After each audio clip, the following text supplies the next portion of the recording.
ஏசாயா தீர்க்கதரிசன புத்தகம் 53ஆம் அதிகாரம் 3ஆம் வசனத்தை வாசிப்போம். For our meditation this evening shall we turn to Isaiah chapter 53 and read verse 3. அவர் அசட்டை பண்ணப்பட்டவரும் மனுஷரால் புறக்கணிக்கப்பட்டவரும் துக்கம் நிறைந்தவரும் பாடு அனுபவித்தவருமாயிருந்தார். அவரை விட்டு நம்முடைய முகங்களை மறைத்துக் கொண்டோம். அவர் அசட்டை பண்ணப்பட்டிருந்தார், அவரை எண்ணாமற் போனோம். He is despised and rejected of men, a man of sorrows and acquainted with grief, and we hid as it were our faces from him. He was despised and we esteemed him not. 22ஆம் சங்கீதம் 17ஆம் வசனத்தையும் வாசிப்போம். Also shall we read from Psalm 22 verse 17. என் எலும்புகளை எல்லாம் நான் எண்ணலாம், அவர்கள் என்னை நோக்கி பார்த்து கொண்டிருக்கிறார்கள். I may tell all my bones, they look and stare upon me. இங்கே 2 வேத வசனங்களை, தீர்க்க தரிசன வசனங்களை நாம் வாசிக்க கேட்டோம். We just now heard 2 prophetical verses being read. இந்த 2 வசனங்களிலே 2 விதமான தீர்க்க தரிசனங்களை நாம் பார்க்கிறோம். We can see 2 kinds of prophecies in these 2 verses. முதலாவதாக ஏசாயா 53ஆம் அதிகாரம் 3ஆம் வசனத்திலே முதல் தீர்க்க தரிசனம் என்னவென்றால், கர்த்தராகிய இயேசு கிறிஸ்து இந்த உலகத்தில் பிறப்பதற்கு முன்பாகவே அவருடைய சிலுவை மரணத்தை பற்றிய தீர்க்க தரிசனம் தான் நாம் வாசிக்க கேட்ட வசனம். The first verse that was read from Isaiah chapter 53 is about the death of Jesus on the cross of Calvary, which was foretold as a prophecy even before Jesus was born on this earth. அதே வசனத்தில் மற்றொரு தீர்க்கதரிசனம் காணப்படுகிறது. In the same verse there is another prophecy hidden. இந்த இடத்தில் கடந்து வந்திருக்கிற நம் ஒவ்வொருவரும் பிறப்பதற்கு முன்பாகவே நம்மை குறித்து எழுதப்பட்ட தீர்க்கதரிசனத்தை அங்கே பார்க்கிறோம். We read about a prophecy concerning every one of us written here, which was written even before we were all born. நான் மறுபடியும் சொல்கிறேன். I repeat. ஏசாயா 53ஆம் அதிகாரம் 3ஆம் வசனத்திலே 2 வித்தியாசமான தீர்க்கதரிசனங்கள் எழுதப்பட்டிருக்கிறது. 2 different kinds of prophecies are recorded in Isaiah 53 and verse 3. ஒன்று இயேசு கிறிஸ்து பிறப்பதற்கு முன்பாக அவருடைய சிலுவை மரணத்தை பற்றிய தீர்க்கதரிசனம். The first is the prophecy about the death of Jesus on the cross of Calvary, which was told even before Jesus was born. இரண்டாவது, இந்த இடத்திலே கடந்து வந்திருக்கிற நம் ஒவ்வொருவரை குறித்தும் நாம் பிறப்பதற்கு முன்பாகவே எழுதப்பட்ட தீர்க்கதரிசன வசனம். The second prophecy is written about every one of us, which was written even before we were all born. நம்மை குறித்து எழுதப்பட்ட தீர்க்கதரிசனம் என்ன? What is the prophecy about us? சிலுவையிலே அறையப்பட்ட இயேசு கிறிஸ்து எதற்காக இந்த உலகத்தில் வந்தார்? தேவன் ஏன் மனிதனாய் மாறினார்? The Jesus who was hanging on the cross, why was he hanging like that? Why did God become man?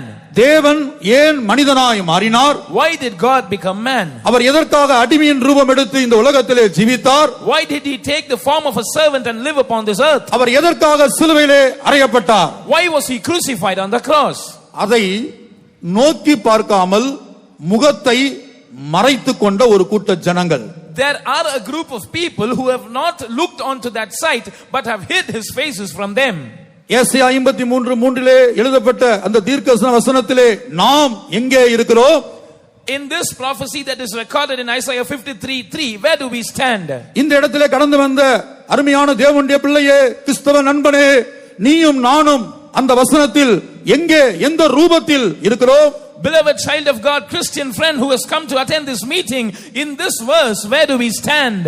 சிலுவையில் அறையப்பட்ட இயேசு கிறிஸ்து நாம் ஒவ்வொருவருக்காக அறையப்பட்டார். ஆனால் நாம் நம்முடைய அனுதின ஜீவியத்தில் அதை நோக்கி பார்க்காத வண்ணம் நம்முடைய முகத்தை மறைத்துக் கொண்ட கூட்டத்தில் இருக்கிறோம். Jesus was hanging on the cross for our sake, but we do not look onto that Jesus who is hanging on the cross for our sake, and we are found in that group who have hid our faces from him. நான் மிகுந்த மனத்தாழ்மையோடு பயத்தோடு உங்களை பார்த்து ஒரு கேள்வி கேட்கிறேன். With all humility and with fear I put for the question before you. இங்கே இவ்வளவு தேவனுடைய பிள்ளைகள் கடந்து வந்திருக்கிறீர்கள். Children of God have assembled in this place. என்னுடைய அனுதின ஜீவியத்தில் நான் தினந்தோறும் சிலுவையில் அறையப்பட்ட இயேசுவை நோக்கி பார்க்கிறேன், என் முகத்தை நான் மறைத்துக் கொள்ளவில்லை என்று சொல்லக்கூடியவர்கள் எத்தனை பேர் நம்முடைய மத்தியில் இருக்கிறோம்? So many people of God are gathered here. How many of us can boldly raise our hands to testify that every day I look to this Jesus who is hanging on the cross for me, I meditate on him daily? சிலுவையில் அறையப்பட்ட இயேசு கிறிஸ்துவை என்னுடைய அனுதின ஜீவியத்திலே அவர் எதற்காக சிலுவையில் அறையப்பட்டார் என்கிற அந்த நோக்கத்தை நான் எண்ணி பார்க்கிறேன் என்று நம்ம எத்தனை பேருக்கு சொல்ல முடியும்? How many of us can say that I count the reason why Jesus was hanging on the cross? கர்த்தருடைய பரிசுத்த நாமத்துக்கு மகிமை உண்டாகட்டும். Glory be to the holy name of the Lord. முதலாவது முகத்தை மறைத்துக் கொண்டவர்கள். First is a group of people who have hid their faces. இரண்டாவது சிலுவையில் அறையப்பட்ட இயேசுவை அசட்டை பண்ணுகிறவர்கள். The second is a group of people who despise Jesus who was crucified. மூன்றாவது இயேசு கிறிஸ்து எதற்காக சிலுவையில் அறையப்பட்டார் என்பதை எண்ணாமலே இந்த உலகத்தில் ஜீவித்துக் கொண்டிருக்கிற கிறிஸ்தவர்கள். The third are a group of people, a group of Christians who live in this world without considering why Jesus was hanging on the cross. இந்த மூன்று கூட்டத்திலே தான் நாம் காணப்படுகிறோம். We are seen in one among these three groups. நம்மில் பலரும் இந்த இடத்திலே காணப்படுகிறோம். Many of us are gathered here. நம்மில் பலரும் இந்த இயேசுவை நோக்கி பார்க்காத இடத்திலே காணப்படுகிறோம். Many of us gathered here are seen in this group who look not to Jesus. கர்த்தருடைய பரிசுத்த நாமத்திற்கு மகிமை உண்டாகட்டும். Glory be to the holy name of the Lord. மனம் திரும்பி ஞானஸ்நானம் எடுத்து கர்த்தராகிய இயேசு கிறிஸ்துவை சொந்த இரட்சகராக ஏற்றுக்கொண்டாலும், though we have repented, though we have taken baptism, though we have accepted the Lord Jesus Christ as our personal savior, நம்முடைய அனுதின வாழ்க்கையில் இயேசு கிறிஸ்துவை அந்த சிலுவை பாடுகளை நோக்கி பார்க்காமல் முகத்தை மறைத்துக் கொள்வோம் என்று நம்மை குறித்துதான் நாம் பிறப்பதற்கு முன்பாகவே தீர்க்கதரிசனமாய் எழுதப்பட்டிருக்கிறது. This prophecy is told concerning every one of us that we will hide our faces, not looking to Jesus who was hanging on the cross, not considering the reasons why he was hanging on the cross. இரண்டாவதாக சிலுவையில் அறையப்பட்ட இயேசு கிறிஸ்துவினுடைய சிலுவை மரணத்தை, அந்த நோக்கத்தை அசட்டை பண்ணி இந்த உலகத்திலே ஜீவிப்போம் என்றுதான் நம்மில் பலரை குறித்து தீர்க்கதரிசனமாய் நாம் பிறப்பதற்கு முன்பாகவே எழுதப்பட்டிருக்கிறது. It is prophesied even before our birth concerning some of us that we will despise the reasons why Jesus hung on the cross and live our lives on this earth. மூன்றாவதாக இயேசு கிறிஸ்து எதற்காக சிலுவையில் அறையப்பட்டார், எந்த நோக்கத்துக்காக தேவன் மனிதனாய் மாறினார், அவர் எதற்கு இந்த உலகத்துக்கு வந்தார், எதற்கு சிலுவையிலே தொங்கினார், இதை இந்த நோக்கத்தை எண்ணி பார்க்காமல் மோசே 90ஆம் சங்கீதத்திலே சொன்னது போல ஒரு கதையை போல எங்கள் வருஷங்களை கழித்து போட்டோம். The third is a group of people who have passed their life as a tale, as Moses mentions in Psalm 90, not considering the reasons why God became man. Why did he come to this earth? Why did he hang on the cross? இப்ப இந்த இடத்துல கடந்து வந்த தேவ ஜனங்களை இந்த தீர்க்கதரிசனத்தை அடிப்படையாக வைத்து நாம் வாசித்த இரண்டு வேத வசனங்களை அடிப்படையாக வைத்து இரண்டு கூட்டமாக ஆவியானவர் பிரிக்கிறார். The Spirit of God is dividing the people of God gathered here into two groups on the basis of the two verses that we heard. ஆவியானவர் பிரிக்கிற அந்த இரண்டு கூட்டத்தில் நாம் எந்த கூட்டத்தில் இருக்கிறோம் என்பதை இந்த கூட்டத்தின் முடிவுக்குள் நாம் விளங்கிக் கொள்வோம். Within the end of this meeting, we will understand that in which group we are found among the two groups that the Spirit of God divides this gathering into. அந்த முதல் கூட்டம் இயேசு கிறிஸ்துவின் சிலுவை மரணத்தை நோக்கி பார்க்காத வண்ணம் முகத்தை மறைத்துக் கொள்கிறவர்கள். The first group are those who hide their faces, not looking to the death of Jesus on the cross. அவருடைய சிலுவை மரணத்தை அசட்டை பண்ணி ஜீவிக்கிறவர்கள். Those who despise the death of Jesus on the cross and live. அவர் எதற்காக சிலுவையிலே மரித்தார், அந்த நோக்கம் என் ஜீவியத்தில் நிறைவேற வேண்டும் என்று தங்களை ஒப்புக் கொடுக்காமல் அந்த மரித்த நோக்கத்தை எண்ணாமல் ஜீவிக்கிற ஒரு கூட்டம். Those who do not count the reason for which Jesus died on the cross and do not surrender themselves for that cause to be fulfilled in them. இரண்டாவது கூட்டம். The second group, 22ஆம் சங்கீதம் 17ஆம் வசனத்திலே நாம் வாசித்தபடி, as we read in Psalm 22 and verse 17, கர்த்தராகிய இயேசு கிறிஸ்து பிறப்பதற்கு முன்பாகவே இயேசுவுடைய சிலுவை பாடுகளை பற்றி தீர்க்கதரிசனமாய் எழுதப்பட்ட வசனம் தான் அது. This is a verse written about the death of Jesus even before he was born. This was told as a prophecy. என் எலும்புகளை எல்லாம் நான் எண்ணலாம், I may count all my bones. சிலுவையிலே தொங்கிக் கொண்டிருக்கிற இயேசு சொல்லுகிறார், என் எலும்புகளை எல்லாம் நான் எண்ணலாம். Jesus who is hanging on the cross says, I can count all my bones. பிதாவாகிய தேவன் அவருடைய சரீரத்திலே சதை, அந்த மாம்சம் காணப்படாத அளவுக்கு நம்முடைய பாவங்களுக்காக மொத்த மாம்சமும் மொத்த சதையும் கிழிந்து சிதைந்து எலும்புகள் எல்லாம் எண்ணி பார்க்கக்கூடிய நிலவரத்தில் அவரை தொங்கவிட்டார்.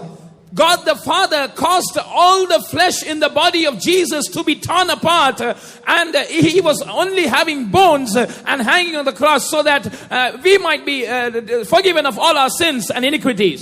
அதே வேத வசனத்தில் மற்றொரு கூட்டம், இந்த இடத்திலே காணப்படுகிற ஒரு சிறு கூட்டம், This verse also speaks about a second group who are found in a small number in this place. அந்த சிறு கூட்டம் யார்? Who are that small group of people? இந்த இடத்திலே காணப்படுகிற தேவனுடைய பரிசுத்தவான்கள் அல்லது தேவ ஜனங்கள் மத்தியில, அபிஷேகம் பண்ணப்பட்ட ஜனங்கள் மத்தியில அவர்கள் பிறப்பதற்கு முன்பாகவே அவர்களை குறித்து இந்த தீர்க்கதரிசனம் எழுதப்பட்டிருக்கிறது.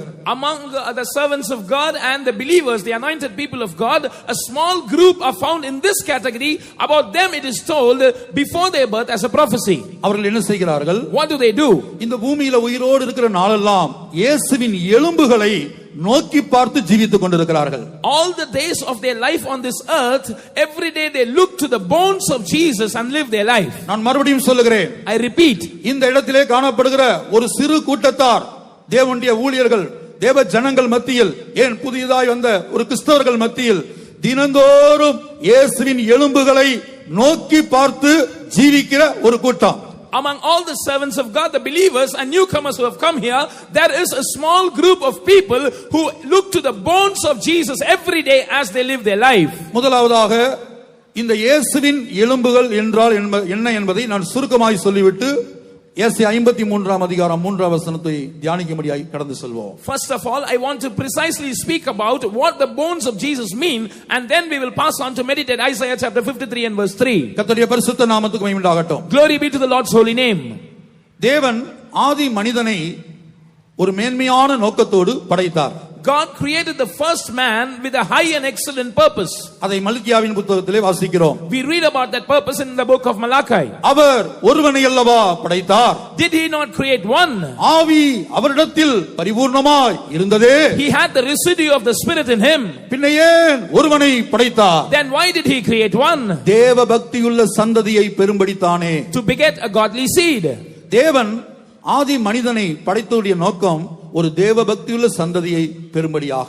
The purpose behind God creating the first man was that he must beget a godly seed. ஆகவே தான் ஆதாமை ஆண்டவர் மண்ணினாலே உருவாக்கினார். That is why God created Adam out of the dust of the ground. ஆனால் அதே வேளையில் ஏவாளை ஆண்டவர் மண்ணினால் உருவாக்கவில்லை. But at the same time God did not create Eve out of the dust of the earth. இந்த ரகசியத்தை தீர்க்கதரிசி கேள்வியாக கேட்கிறார். The prophet questions the Lord, what is the mystery behind this? ஆவி அவரிடத்தில் பரிபூர்ணமாய் இருந்ததே. He had the residue of the spirit in him. பின்ன ஏன் ஒருவனை படைத்தார்? Then why did he create one? மண்ணினாலே ஒரு சரீரத்தை உருவாக்கி ஆதாமை உருவாக்கி அந்த மண்ணினாலே உருவாக்கி சுவாசத்தை ஊதி ஆதாமுக்குள்ளே ஜீவன் வந்தது. God created a body out of the dust of the ground as Adam and breathed into the nostrils of Adam the breath of life, and he became a soul, living soul. மல்கியால வாசிப்போம். தீர்க்கதரிசி எங்க கேட்கிறார். We read the prophet Malachi questioning the Lord. மண்ணினால் ஒரு உருவத்தை அல்ல, ஏவாளுடைய உருவத்தை மண்ணினால் உருவாக்கி இருக்கலாம். இன்னும் ஏராளமான உருவங்களை மண்ணினால் உருவாக்கி ஆண்டவர் ஊதக்கூடிய அளவுக்கு ஆவி அவரிடத்துல பரிபூர்ணமா இருந்தது. Why just one Adam? Why can't God create Eve also in a similar manner and so many others in a similar manner? God had the spirit to breathe into the nostrils of all of them, isn't it? மல்கியா 2ஆம் அதிகாரம் 15ஆம் வசனம். Malachi chapter 2 verse 15. அவர் ஒருவனை அல்லவா படைத்தார், ஆவி அவரிடத்தில் பரிபூர்ணமாய் இருந்ததே, பின்ன ஏன் ஒருவனை படைத்தார், தேவ பக்தியுள்ள சந்ததியை பெறும்படிதானே. And did not he make one? Yet had he the residue of the spirit, and wherefore one, that he might seek a godly seed. கர்த்தருடைய பரிசுத்த நாமத்துக்கு மகிமை உண்டாகட்டும். Glory be to the Lord's holy name. ஒவ்வொரு உருவங்களையும் செய்து செய்து ஊதி இருக்கலாம், அந்த ஆவியை ஊதி இருக்கலாம், சுவாசத்தை ஊதி மனிதனாய் மாற்றி இருக்கலாம். He can create so many similar images and breathe into every image the breath of life and make them a living soul. ஆனால் தேவன் ஏன் ஏவாளை ஆதாமை உருவாக்கினது போல உருவாக்கவில்லை? But why did not God create Eve just like he created Adam? ஏவாளை வேறு விதத்திலே தேவன் உருவாக்கினார். Why did God create Eve in a different manner? ஆதாமுடைய விலா எலும்பை எடுத்தார். He took one of the ribs of Adam அதை சதையினால் அடைத்தார் and closed that place with flesh. இப்படியாக ஆதாமுடைய சிருஷ்டிப்புக்கும் ஏவாளுடைய சிருஷ்டிப்புக்கும் ஒரு வித்தியாசத்தை நாம் பார்க்கிறோம். Thus we find a difference in the creation of Adam and Eve. இப்ப ஆதாமை உருவாக்கினது போல ஏவாளை உருவாக்கி இருந்தால் ஆதாம் ஏவாளை பார்த்து சொல்லி இருக்க முடியாது, இவள் என் எலும்பில் எலும்பும் என் மாம்சத்தில் மாம்சமாய் இருக்கிறாள். If God had made Eve in a similar fashion as Adam, Adam could not have looked at Eve and said, this is bone of my bone and flesh of my flesh. Eden தோட்டத்திலே தேவனாகிய கர்த்தர் ஆதி மனிதனாகிய அந்த ஆதாமை அயர்ந்த நித்திரைக்குள்ளாய் மாற்றினார். God made Adam to fall into a deep sleep in the Garden of Eden. அவனுடைய விலா எலும்பிலிருந்து எடுத்து சதையினால் அடைத்து ஒரு ஏவாளை அவனுக்கு ஏற்ற துணையை அங்கே கொடுத்தார். He took off the rib of Adam and closed that place with flesh and made Eve and gave Eve as a helpmeet for Adam. ஆனால் அவர்கள் மூலமாக ஒரு தேவ பக்தியுள்ள சந்ததி உருவாக வேண்டும் என்பது தேவனுடைய திட்டம். ஆனால் ஆதி மனிதன் பிரமாணத்தை மீறி தேவனுடைய திட்டத்திலிருந்து தேவனுடைய நோக்கத்திலிருந்து விழுந்து போனான். It was the plan of God that a godly seed must be begotten by them, but the first man fell from the plan and purpose of God. ஆகவே முந்தின மனிதன் தேவனுடைய திட்டத்திலிருந்து தேவனுடைய நித்திய நோக்கத்திலிருந்து விழுந்து போனபடியினால் தேவன் விழுந்து போகவில்லை தம்முடைய திட்டத்திலிருந்து. ஆகவே அவர் என்ன செய்தார்? பிந்தின ஆதாமாக தம்முடைய ஒரே பேரான குமாரனாகிய இயேசுவை இந்த பூமிக்கு அனுப்பி கொடுத்தார். Though the first man fell from the purpose of God, God did not change his purpose, and so he sent his son Jesus Christ to this earth as the latter Adam.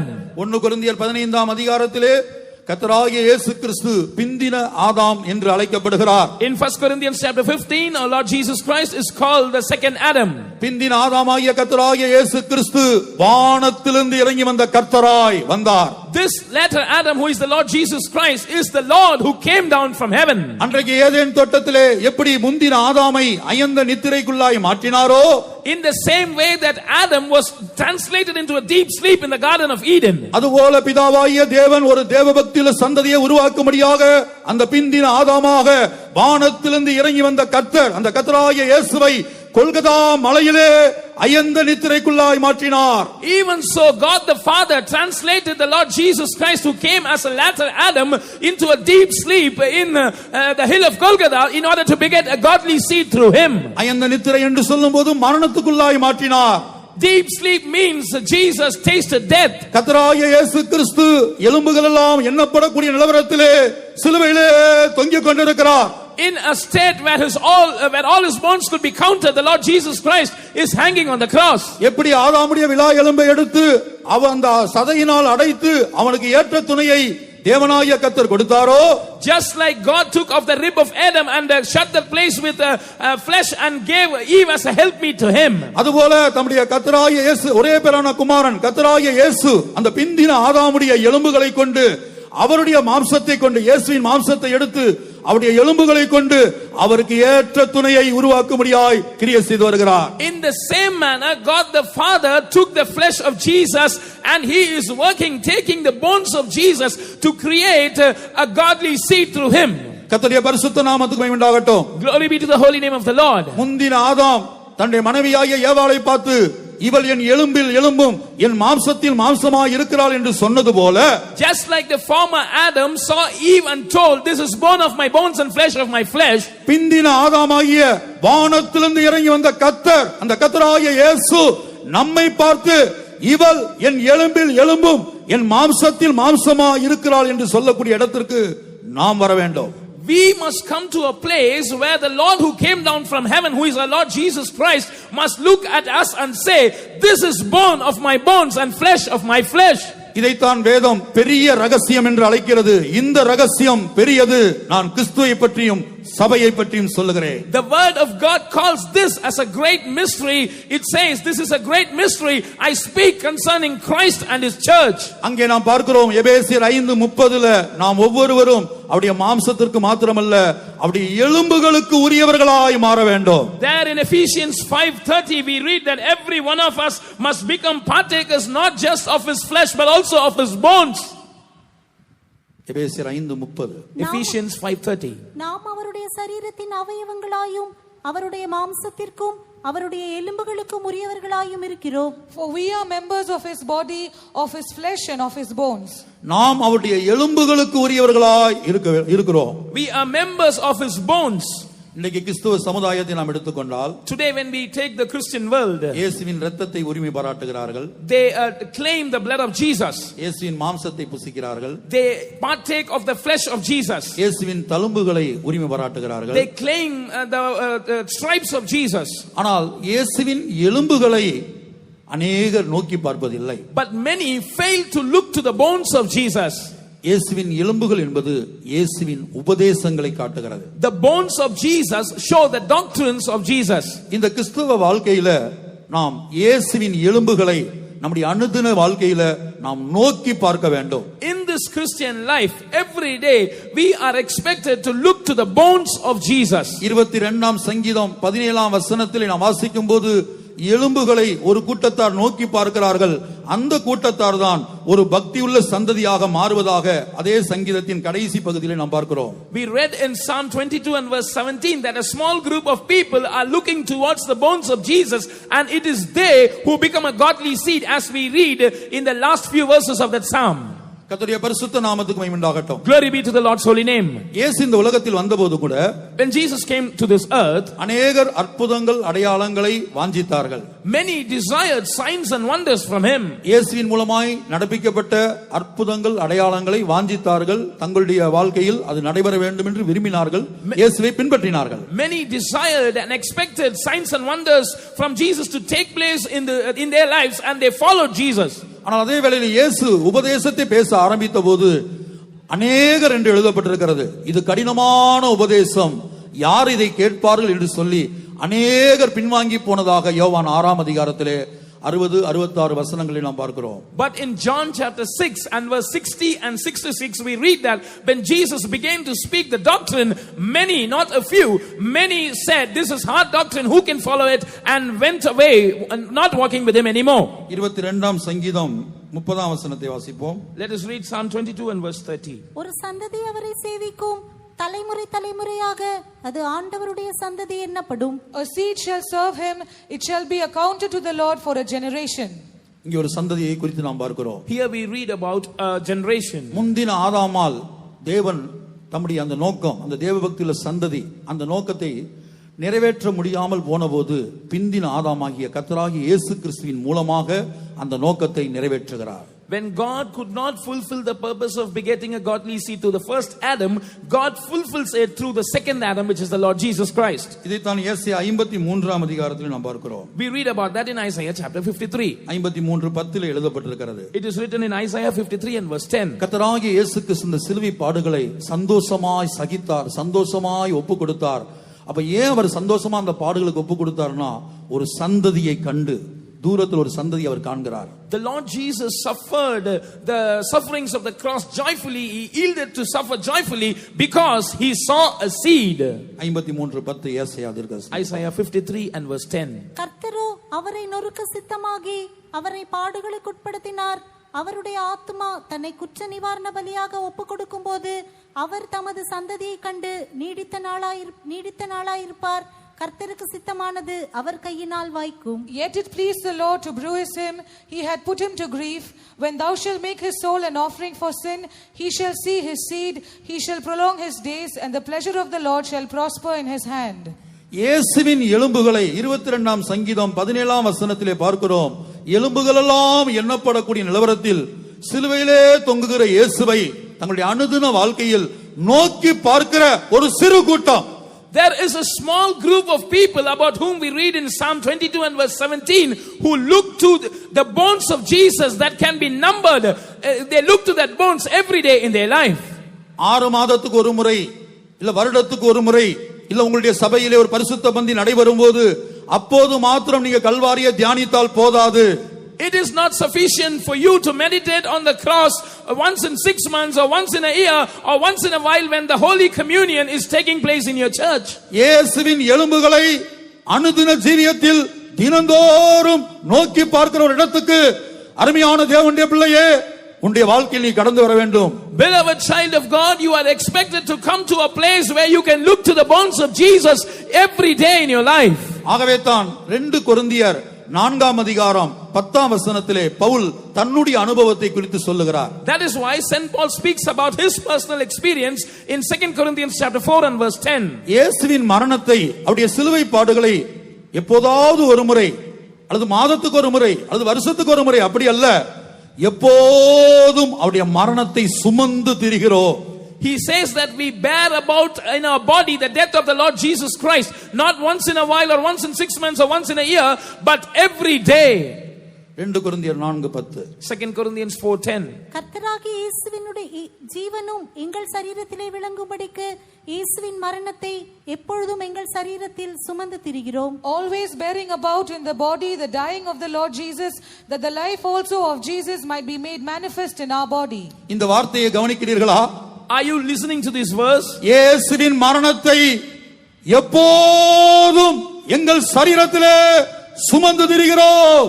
We are always bearing about in our body the dying of the Lord Jesus. தேவன் மனிதனை திரித்துவத்திலே படைத்திருக்கிறார். God has created man as a triune being. இந்த சரீரம் என்று சொன்னால் இந்த சரீரத்தில் ஒரு ஆவி, ஒரு ஆத்துமா இருக்கிறது.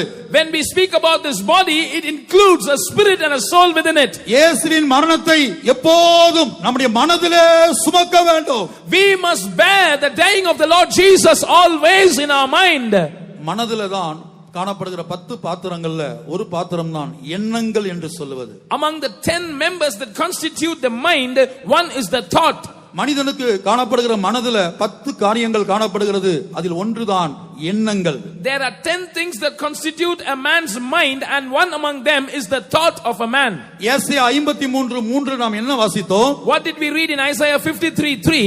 ஒரு பெருங்கூட்ட கிறிஸ்தவர்கள், A large group of Christians, ஒரு பெருங்கூட்ட கிறிஸ்தவர்கள் மத்தியிலே பிரபலமானவர்கள், விசேஷமானவர்கள், a large group of Christians, and among them a select group who are popular, who are famous, பிரயோஜனப்படக்கூடியவர்கள், who are useful, பிரகாசிக்கிறவர்கள், who are shining. அவர்கள் என்ன செய்கிறது இல்ல? What do they fail to do? சிலுவை மரணத்தை எண்ணி பார்ப்பதில்லை. எண்ணாமல் போனோம். They do not reckon, they do not think about the death of Jesus on the cross. அவங்க மனதில் அதை எண்ணி பார்க்கிறது இல்ல. They do not count it in their mind. கர்த்தருடைய பரிசுத்த நாமத்துக்கு மகிமை உண்டாகட்டும். Glory be to the Lord's holy name.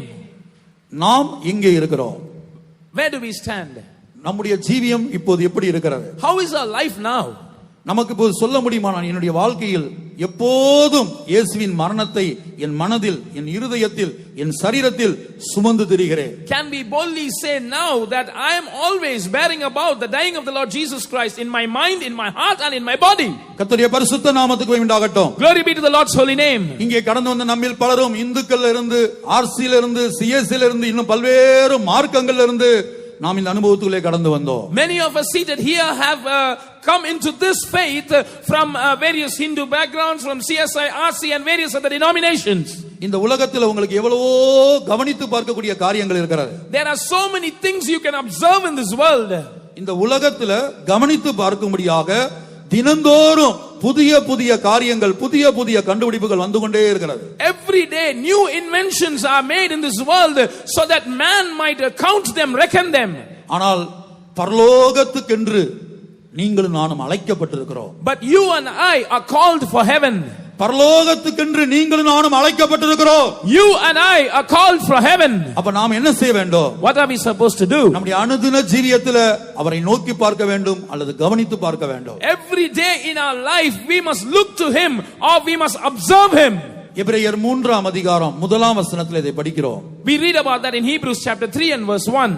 இப்படி இருக்க பரம அழைப்புக்கு பங்குள்ளவர்களாகிய பரிசுத்த சகோதரரே, நாம் அறிக்கை பண்ணுகிற அப்போஸ்தலரும் பிரதான ஆசாரியருமாயிருக்கிற கிறிஸ்து இயேசுவை கவனித்து பாருங்கள். Wherefore, holy brethren, partakers of the heavenly calling, consider the apostle and high priest of our profession, Christ Jesus. பரம அழைப்புக்கு பங்குள்ளவர்களாகிய பரிசுத்த சகோதரரே, Holy brethren who are partakers of the heavenly calling. உன்னுடைய வாழ்க்கையிலே நீ அறிக்கை பண்ணி கொண்டிருக்கிறாயே ஒரு நாமம், இயேசு இயேசு இயேசு. The name Jesus, Jesus, Jesus, which you are professing, confessing in your daily life. அந்த நாமத்தை நீ ஒருவேளை அறிக்கையிடலாம். Perhaps you might be confessing that name. ஆனால் நீ அறிக்கையிடுகிற இயேசு, அவருடைய சுபாவத்தை, அவருடைய சிலுவையிலே பட்ட பாடுகளை, அவர் எதற்காக சிலுவையிலே தொங்கினார் என்பதை நீ கவனித்து பார்க்கிறாயா? But are you considering, are you observing carefully the character of the Jesus who hung on the cross? Do you consider why he was hanging on the cross? 22ஆம் சங்கீதத்திலே ஒரு சிறு கூட்டத்தார் நோக்கி பார்க்கிறார்கள். In Psalm 22, a small group of people are looking towards him. 53வது ஏசாயா 3ஆம் வசனத்திலே ஒரு பெருங்கூட்டத்தார் முகத்தை, சிலுவையை பார்க்காத வண்ணம் முகத்தை மறைத்துக் கொள்கிறார்கள் அல்லது திருப்பிக் கொள்கிறார்கள். But a large group of people turn their faces or hide their faces from looking on to the cross of Calvary.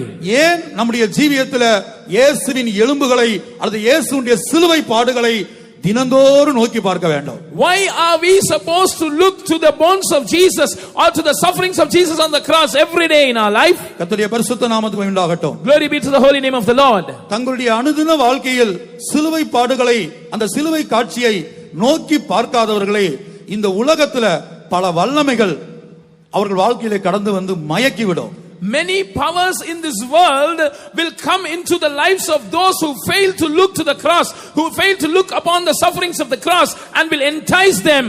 இயேசுவின் எலும்புகளை அனுதின வாழ்க்கையில் நீ நோக்கி பார்க்காவிட்டால், if you fail to look at the bones of Jesus in your everyday life, இயேசுவின் சிலுவை பாடுகளை நீ எண்ணி பார்க்காவிட்டால், if you do not reckon the sufferings of Jesus in your everyday life, அந்த சிலுவை காட்சியை விட்டு நம்முடைய முகங்களை நாம் மறைத்துக் கொண்டால், if we hide our faces from the cross, from the vision of the cross, தேவன் கொடுத்த சத்தியங்களின்படி அதை கைக்கொண்டு ஜீவிக்க முடியாத வண்ணம் பலவிதமான வல்லமைகள் நம்மை மயக்கிவிடும். So many powers will entice us so that we will not be able to observe the doctrines that God has given us and live according to them. இதைத்தான் கலாத்தியர் 3ஆம் அதிகாரம் 1ஆம் வசனத்திலே அப்போஸ்தலன் சொல்லுகிறார். This is what the apostle mentions in Galatians chapter 3 and verse 1. கலாத்திய சபையாருக்கு ஒரு காலத்தில் சிலுவை காட்சியை எப்போது நோக்கி பார்க்கிற அனுபவம் அல்லது பிரத்யட்சமாய் அவருடைய கண்களுக்கு முன்பாக இருக்கிற அனுபவம் காணப்பட்டது. Galatian church had this experience of looking to the cross daily. Jesus was manifest openly before them. ஆனால் ஆவிக்குரிய வாழ்க்கையில நாட்கள் செல்ல செல்ல அல்லது வருஷங்கள் செல்ல செல்ல நம்முடைய பாஷையில சொல்லணும்னா ஒரு சீனியர் ஆக ஆக, but as we progress in our daily life, as years go by, in our terms, when we become seniors, விசுவாசிகளா இருந்தாலும் சரி ஊழியர்களா இருந்தாலும் சீனியர் ஆக ஆக, whether it be believers or servants of God, as we grow and become seniors, அந்த சிலுவை காட்சியை நோக்கி பார்க்கிற அனுபவத்தை விட்டு முகத்தை மறைத்துக் கொள்கிற அனுபவம், we have this experience of hiding our faces from looking onto the vision of the cross. கலாத்தியர் 3ஆம் அதிகாரம் 1ஆம் வசனம். Galatians chapter 3 and verse 1. புத்தி இல்லாத கலாத்தியரே, நீங்கள் சத்தியத்திற்கு கீழ்ப்படியாமற் போகத்தக்கதாக உங்களை மயக்கினவன் யார்? இயேசு கிறிஸ்து சிலுவையில் அறையப்பட்டவராக உங்கள் கண்களுக்கு முன் பிரத்யட்சமாய் உங்களுக்குள்ளே வெளிப்படுத்தப்பட்டிருந்தாரே. O foolish Galatians, who had bewitched you that ye should not obey the truth, before whose eyes Jesus Christ had been evidently set forth, crucified among you? இயேசு கிறிஸ்து சிலுவையில் அறையப்பட்டவராக உங்களுடைய கண்களுக்கு முன்பாக பிரத்யட்சமாய் வெளிப்படுத்தப்பட்டிருந்தாரே. பாஸ்ட் டென்ஸ், கடந்த காலத்தில் வெளிப்படுத்தப்பட்டிருந்தார், இப்ப இல்ல, பிரசன்ட்ல இல்ல. Before your eyes Jesus was evidently set forth crucified among you. This is said in the past tense, which means in the present times they lack this experience. ஆகவே அவர்களுடைய ஜீவியத்திலே நாம் பார்க்கும்போது, so when we consider their lives, ஆவியிலே ஆரம்பம் பண்ணின அவர்களுடைய வாழ்க்கை இப்போது மாம்சத்தை நோக்கி போய் கொண்டிருக்கிறது. they who began in the spirit are now going in a carnal way, in the flesh. சத்தியத்துக்கு கீழ்ப்படியாமல் போகத்தக்கதாக பலவித வல்லமைகள் அவர்களை மயக்கி விட்டது. so many powers have bewitched them, enticed them from obeying the truth. கர்த்தருடைய பரிசுத்த நாமத்துக்கு மகிமையுண்டாகட்டும். Glory be to the holy name of the Lord. ஆகவே நாம் இன்றைக்கே நம்முடைய வாழ்க்கையில் நாம் தீர்மானிப்போமாக. so let us make a decision right today in our life. ஒருவேளை முகத்தை மறைத்துக் கொள்கிற கூட்டத்தில் நாம் காணப்பட்டால், perhaps if we are found in this group who hide their faces, அவரை அசட்டை பண்ணுகிற கூட்டத்திலே காணப்பட்டால், if we are found in that group who despise him, அவருடைய சிலுவை பாடுகள் எதற்காக என்பதை எண்ணாமல் போன கூட்டத்திலே நாம் காணப்பட்டால், if we are found in that group who do not reckon why the sufferings of Jesus were, ஆண்டவரே எப்படி ஆயிலும் அந்த எலும்புகளை நோக்கி பார்க்கிற, சிலுவை பாடுகளை நோக்கி பார்க்கிற அந்த இடத்துக்கு எங்களை கொண்டு வாரும் என்று இப்போதே இருதயத்தின் ஆழத்திலிருந்து நாம் வேண்டிக் கொள்வோமாக. right now from the depths of our hearts let us plead to the Lord, asking the Lord to somehow bring us to a place where we can look to the sufferings of Jesus, to the bones of Jesus. நோக்கி பார்ப்பதில் ஒரு பெரிய வல்லமை இருக்கிறது. when we look to him there is a great power behind that. நோக்கி பார்ப்பதில் தான் அந்த மறுரூபம் அல்லது ஒரு விசேஷமான சுபாவத்தில் உண்டாகிற மாற்றங்கள் இதெல்லாம் நோக்கி பார்ப்பதில் தான் வருகிறது. a transformation or a transformation in the character is found in this experience of looking onto him. நாம் வேதத்திலே ஒரு சம்பவத்தை பார்க்கிறோம். we read about an incident in the word of God. லாபானுக்கும் யாக்கோபுக்கும் ஒரு உடன்படிக்கை. there was a covenant between Laban and Jacob. அப்ப யாக்கோபு சொல்றான், இன்னென்ன நிறமுள்ள குட்டிகள் அது எனக்கு சேரும், இன்னென்ன நிறமுள்ள குட்டிகளா இருந்தா அது உமக்கு சேரும். Jacob says if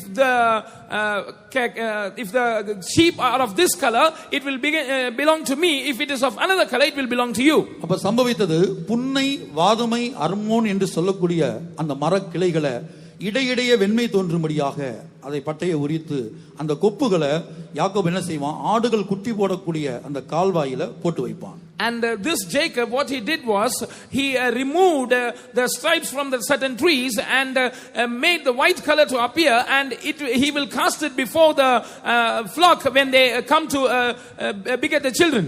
அப்ப ஆடுகளின் கண்களுக்கு எதிரே போட்டு வைப்பான் என்று அங்க படிக்கிறோம். We see he put them in the sight of the flock. அப்ப அந்த ஆடுகள் குட்டி போடும்போது அந்த கொப்புகளை நோக்கி பார்த்து போடும்போது இங்கே யாக்கோபுக்கு தேவையான அந்த குறிக்கப்பட்ட நிறமுள்ள குட்டிகள் கிடைத்தது. And when the cattle did bear, when they looked onto that color, and Jacob got what he wanted.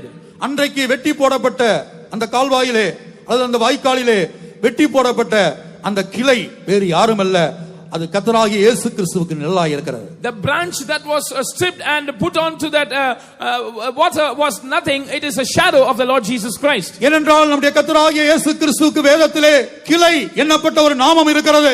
Because the Lord Jesus Christ is given the name as a branch in the word of God. அப்ப எழுத்தின்படியாக ஒரு மர கொப்புகளை அந்த மரக்கிளையை நோக்கி பார்க்கும்போது அந்த ஆடு யாக்கோபுக்கு தேவையான நிறமுள்ள குட்டிகளை அது ஈன்றிருக்க கூடுமானால், if Jacob did remove the certain branches, and if he got the increase just like he wanted, ஆடுகள் வந்து அந்த யாக்கோபுடைய போட்ட அந்த மரக்கிளைகளை நோக்கி பார்க்கும்போது யாக்கோபுக்கு தேவையான குட்டிகள் கிடைத்திருக்குமானால், when the sheep came and looked upon the branches that were cut by Jacob, and Jacob got the increase that he wanted, சிலுவையிலே அறையப்பட்ட இயேசு கிறிஸ்துவை அவருடைய எலும்புகளை நம்முடைய அனுதின ஜீவியத்திலே நாம் நோக்கி பார்க்கும்போது, if we look to the bones of Jesus, if we look to the Jesus who was hanging on the cross in our everyday life, இயேசுவுடைய திவ்ய சுபாவங்கள் அவருடைய எலும்புகள், அந்த எலும்புகள் எதை போதிக்கிறதோ அந்த மேன்மையான உபதேசங்கள், அதன்படி ஒரு ஜீவியம் நமக்குள்ளே உருவாகும். we will have the divine characters of Jesus, and whatever the bones of Jesus, the doctrines of Jesus teaches in us, it will be wrought in our lives in our everyday life. கர்த்தருடைய பரிசுத்த நாமத்துக்கு மகிமை உண்டாகட்டும். Glory be to the holy name of the Lord. இப்போது இயேசுவின் எலும்புகள் அல்லது கிறிஸ்துவின் உபதேசம், இயேசுவின் எலும்புகள் என்றால் கிறிஸ்துவின் உபதேசம். Now we will consider the bones of Jesus. The bones of Jesus mean the doctrines of Jesus. நான் துவக்கத்திலே சொன்னேன், I told it in the beginning. கோடிக்கணக்கான கிறிஸ்தவர்கள் இந்த உலகத்தில் இருக்கிறார்கள். There are crores of Christians in this world. இயேசுவின் இரத்தத்தில் உள்ள ஆசீர்வாதத்தை அனுபவிக்கிறார்கள். They experience the blessings in the blood of Jesus. இயேசுவின் மாம்சத்தை புசிக்கிறார்கள். They partake of the flesh of Jesus. இயேசுவின் தழும்புகளில் உள்ள சுகத்தை பெற்றுக்கொள்ள விரும்புகிறார்கள். They want to receive the healing from the stripes of Jesus. ஆனால் இந்த கோடிக்கணக்கான கிறிஸ்தவர்கள் மத்தியிலே இயேசுவின் எலும்புகளை நோக்கி பார்ப்பது ஒரு சிறு கூட்டம். But only a small group of people are found among the whole lot of Christians who look to the bones of Jesus. ஏனென்றால் இயேசு உபதேசத்தை பேச ஆரம்பித்த போது இது கடினமான உபதேசம், யார் இதை கேட்பார்கள் என்று சொல்லி அநேகர் பின்வாங்கி போனார்கள் என்று பார்க்கிறோம். Because we read that when Jesus began to speak the doctrine, many said that this is hard doctrine, who shall observe it, and backslid from Jesus. கர்த்தருடைய பரிசுத்த நாமத்துக்கு மகிமை உண்டாகட்டும். Glory be to the holy name of the Lord. இயேசு உபதேசித்த போதே அவருடைய உபதேசத்தை கேட்டு அநேகர் பின்வாங்கி போயிருக்கிறார்கள். When Jesus himself preached the doctrine, many could not withstand his preaching and backslid from him. கர்த்தருடைய பரிசுத்த நாமத்துக்கு மகிமை உண்டாகட்டும். Glory be to the holy name of the Lord. இந்த இயேசுவின் எலும்புகளுக்கு அது கிறிஸ்துவின் உபதேசம், அதுக்கு மற்றொரு பேர் அப்போஸ்தல உபதேசம். The bones of Jesus, which are the doctrines of Jesus, has another name, which is the apostolic doctrine. ஏன் அது அப்போஸ்தல உபதேசம் என்று அழைக்கப்படுகிறது? Why is it called the apostolic doctrine? நாம் வாசித்த எபிரேயர் 3ஆம் அதிகாரம் 1ஆம் வசனத்துல இந்த உலகத்தில் வந்த முதல் அப்போஸ்தலன், முதல் பிரதான ஆசாரியன் கர்த்தராகிய இயேசு, அவரை கவனித்து பாருங்கள். In the verse that we read in Hebrews chapter 3 and 1, the first apostle that came to this world, the first high priest who came to this world was the Lord Jesus Christ. Consider him. முதலாவதாக யோவான் 6ஆம் அதிகாரத்துக்கு வாசிக்கும்போது, when we read first from John's Gospel chapter 6, அங்கே நாம் பார்க்கிறோம் அநேகர் பின்வாங்கி போனார்கள். many backslid from him. We read 60ஆம் வசனம், verse 60. அவருடைய சீஷரில் அநேகர் இவைகளை கேட்டபொழுது இது கடினமான உபதேசம், யார் இதை கேட்பார்கள் என்றார்கள். Many therefore of his disciples, when they had heard this, said, this is an hard saying, who can hear it? கர்த்தருடைய பரிசுத்த நாமத்துக்கு மகிமையுண்டாகட்டும். Glory be to the holy name of the Lord. இது கடினமான உபதேசம், யார் இதை கேட்பார்கள் என்று சொல்லி அநேகர் பின்வாங்கி போனார்கள். This is an hard saying, who can hear it? Saying so many of them backslid.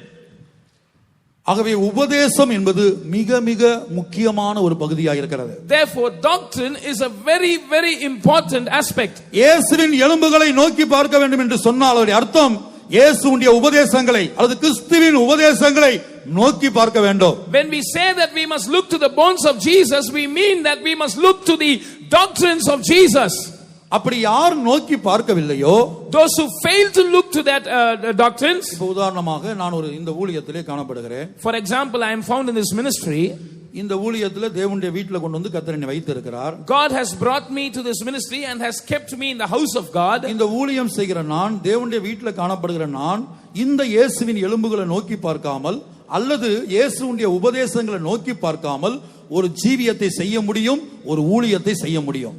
I who am in the house of God doing the ministry of the Lord can live a life and do a ministry without looking to the bones of Jesus or the apostolic doctrine. நான் மறுபடியும் சொல்லுகிறேன். I repeat, நான் இந்த ஊழியத்திலே காணப்படுகிறேன். I am seen in this ministry. தேவனுடைய வீட்டில கர்த்தர் கிருபையாய் கொண்டு வந்து வைத்திருக்கிறார். Graciously the Lord has kept me in the house of God. இந்த மகிமையான ஊழியத்திலே தகுதியில்லாத என்னை வைத்திருக்கிறார்.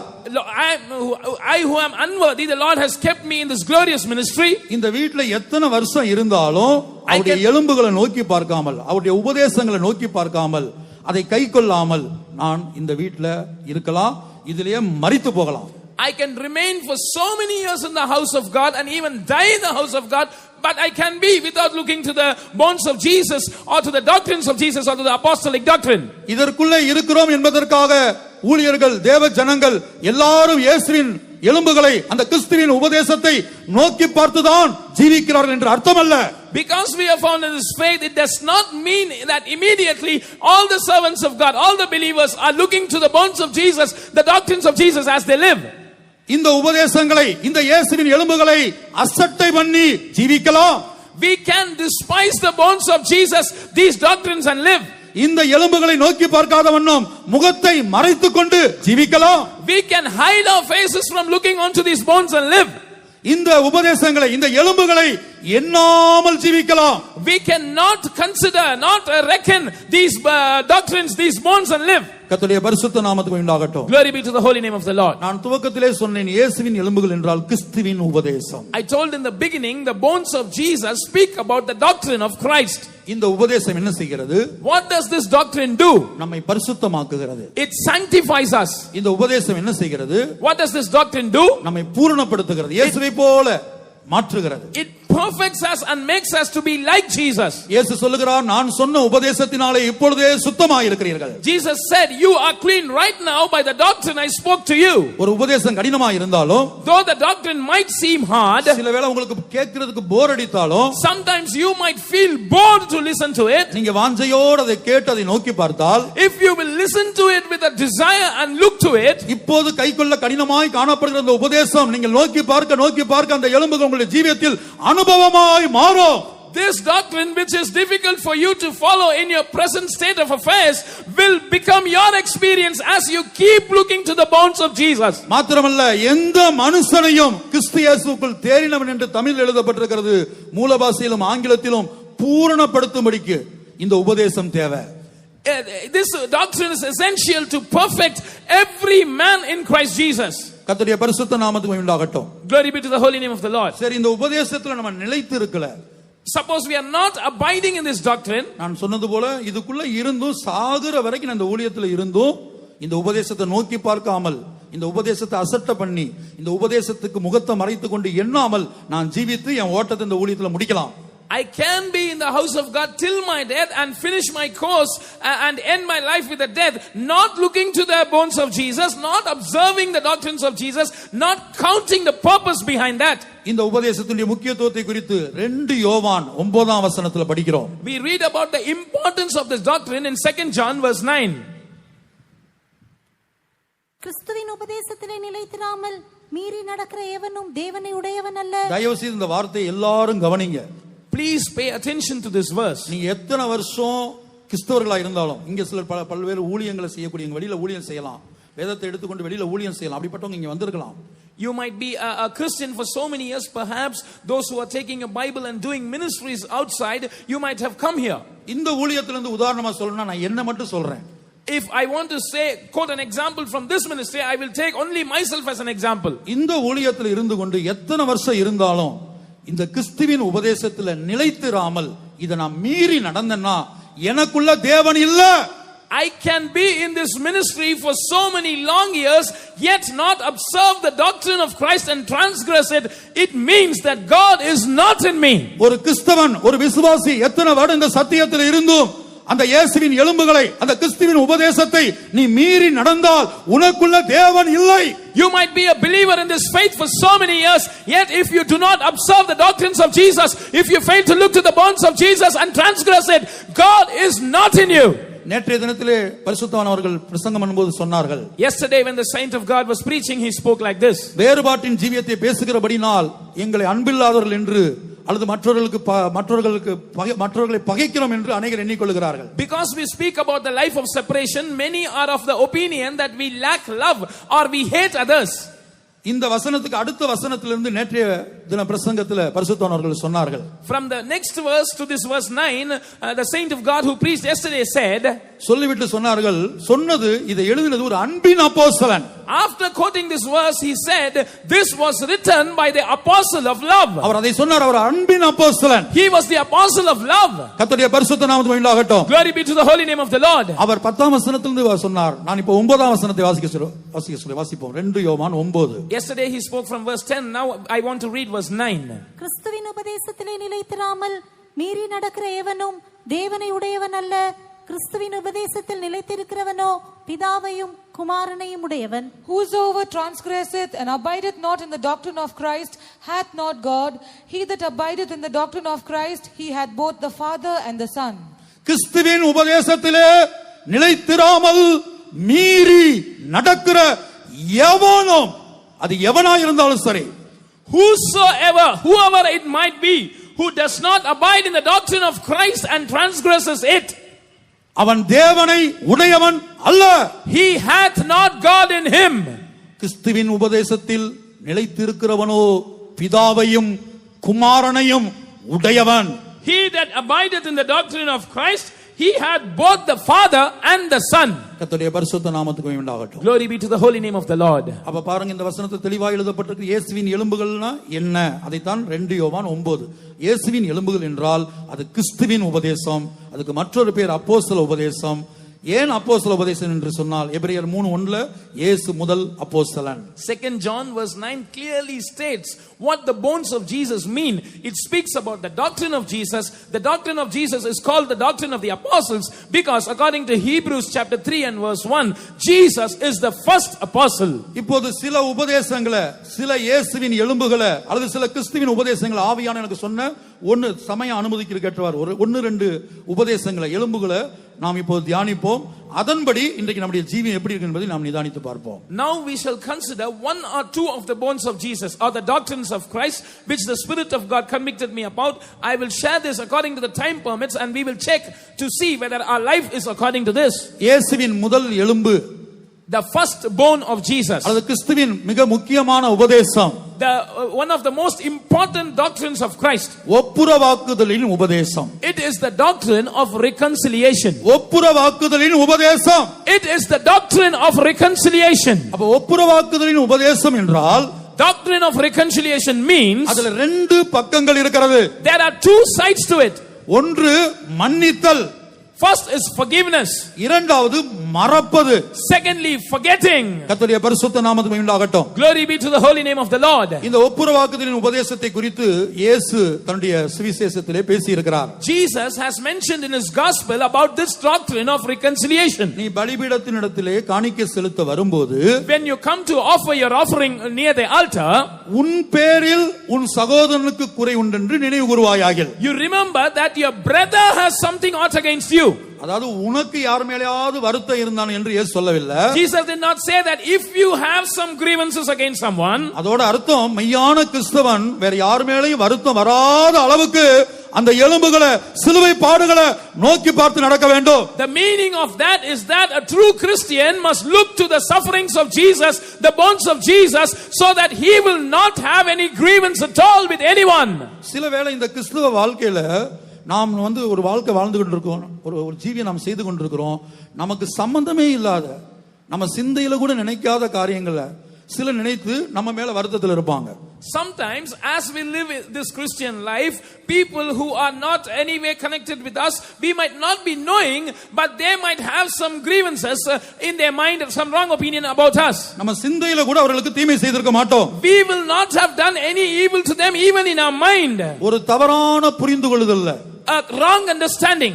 அவர்கள் வருத்தத்திலேயே, கசப்பிலேயே அல்லது வைராக்கியத்துல, பகை, இப்படி ஏதாவது நாம் சொல்லலாம், இப்படி துக்கத்துல, அதுக்கு என்ன வேணா பேர் கொடுக்கலாம், அப்படி ஜீவித்துக் கொண்டிருப்பார்கள். They will be grieved about us, they will have some jealousy or wrath or anger against us, we can name it anyway.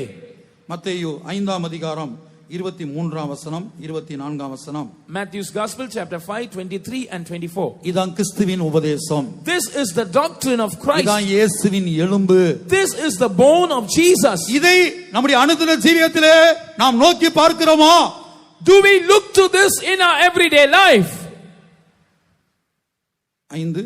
மத்தேயு 5 23 24. Matthew's Gospel chapter 5 verses 23 and 24. ஆகையால் நீ பலிபீடத்தினிடத்தில் உன் காணிக்கையை செலுத்த வந்து உன் பேரில் உன் சகோதரனுக்கு குறை உண்டென்று அங்கே நினைவு கூர்வாயாகில் அங்கேதானே பலிபீடத்தின் முன் உன் காணிக்கையை வைத்துவிட்டு போய் முன்பு உன் சகோதரனோடே ஒப்புரவாகி பின்பு வந்து உன் காணிக்கையை செலுத்து.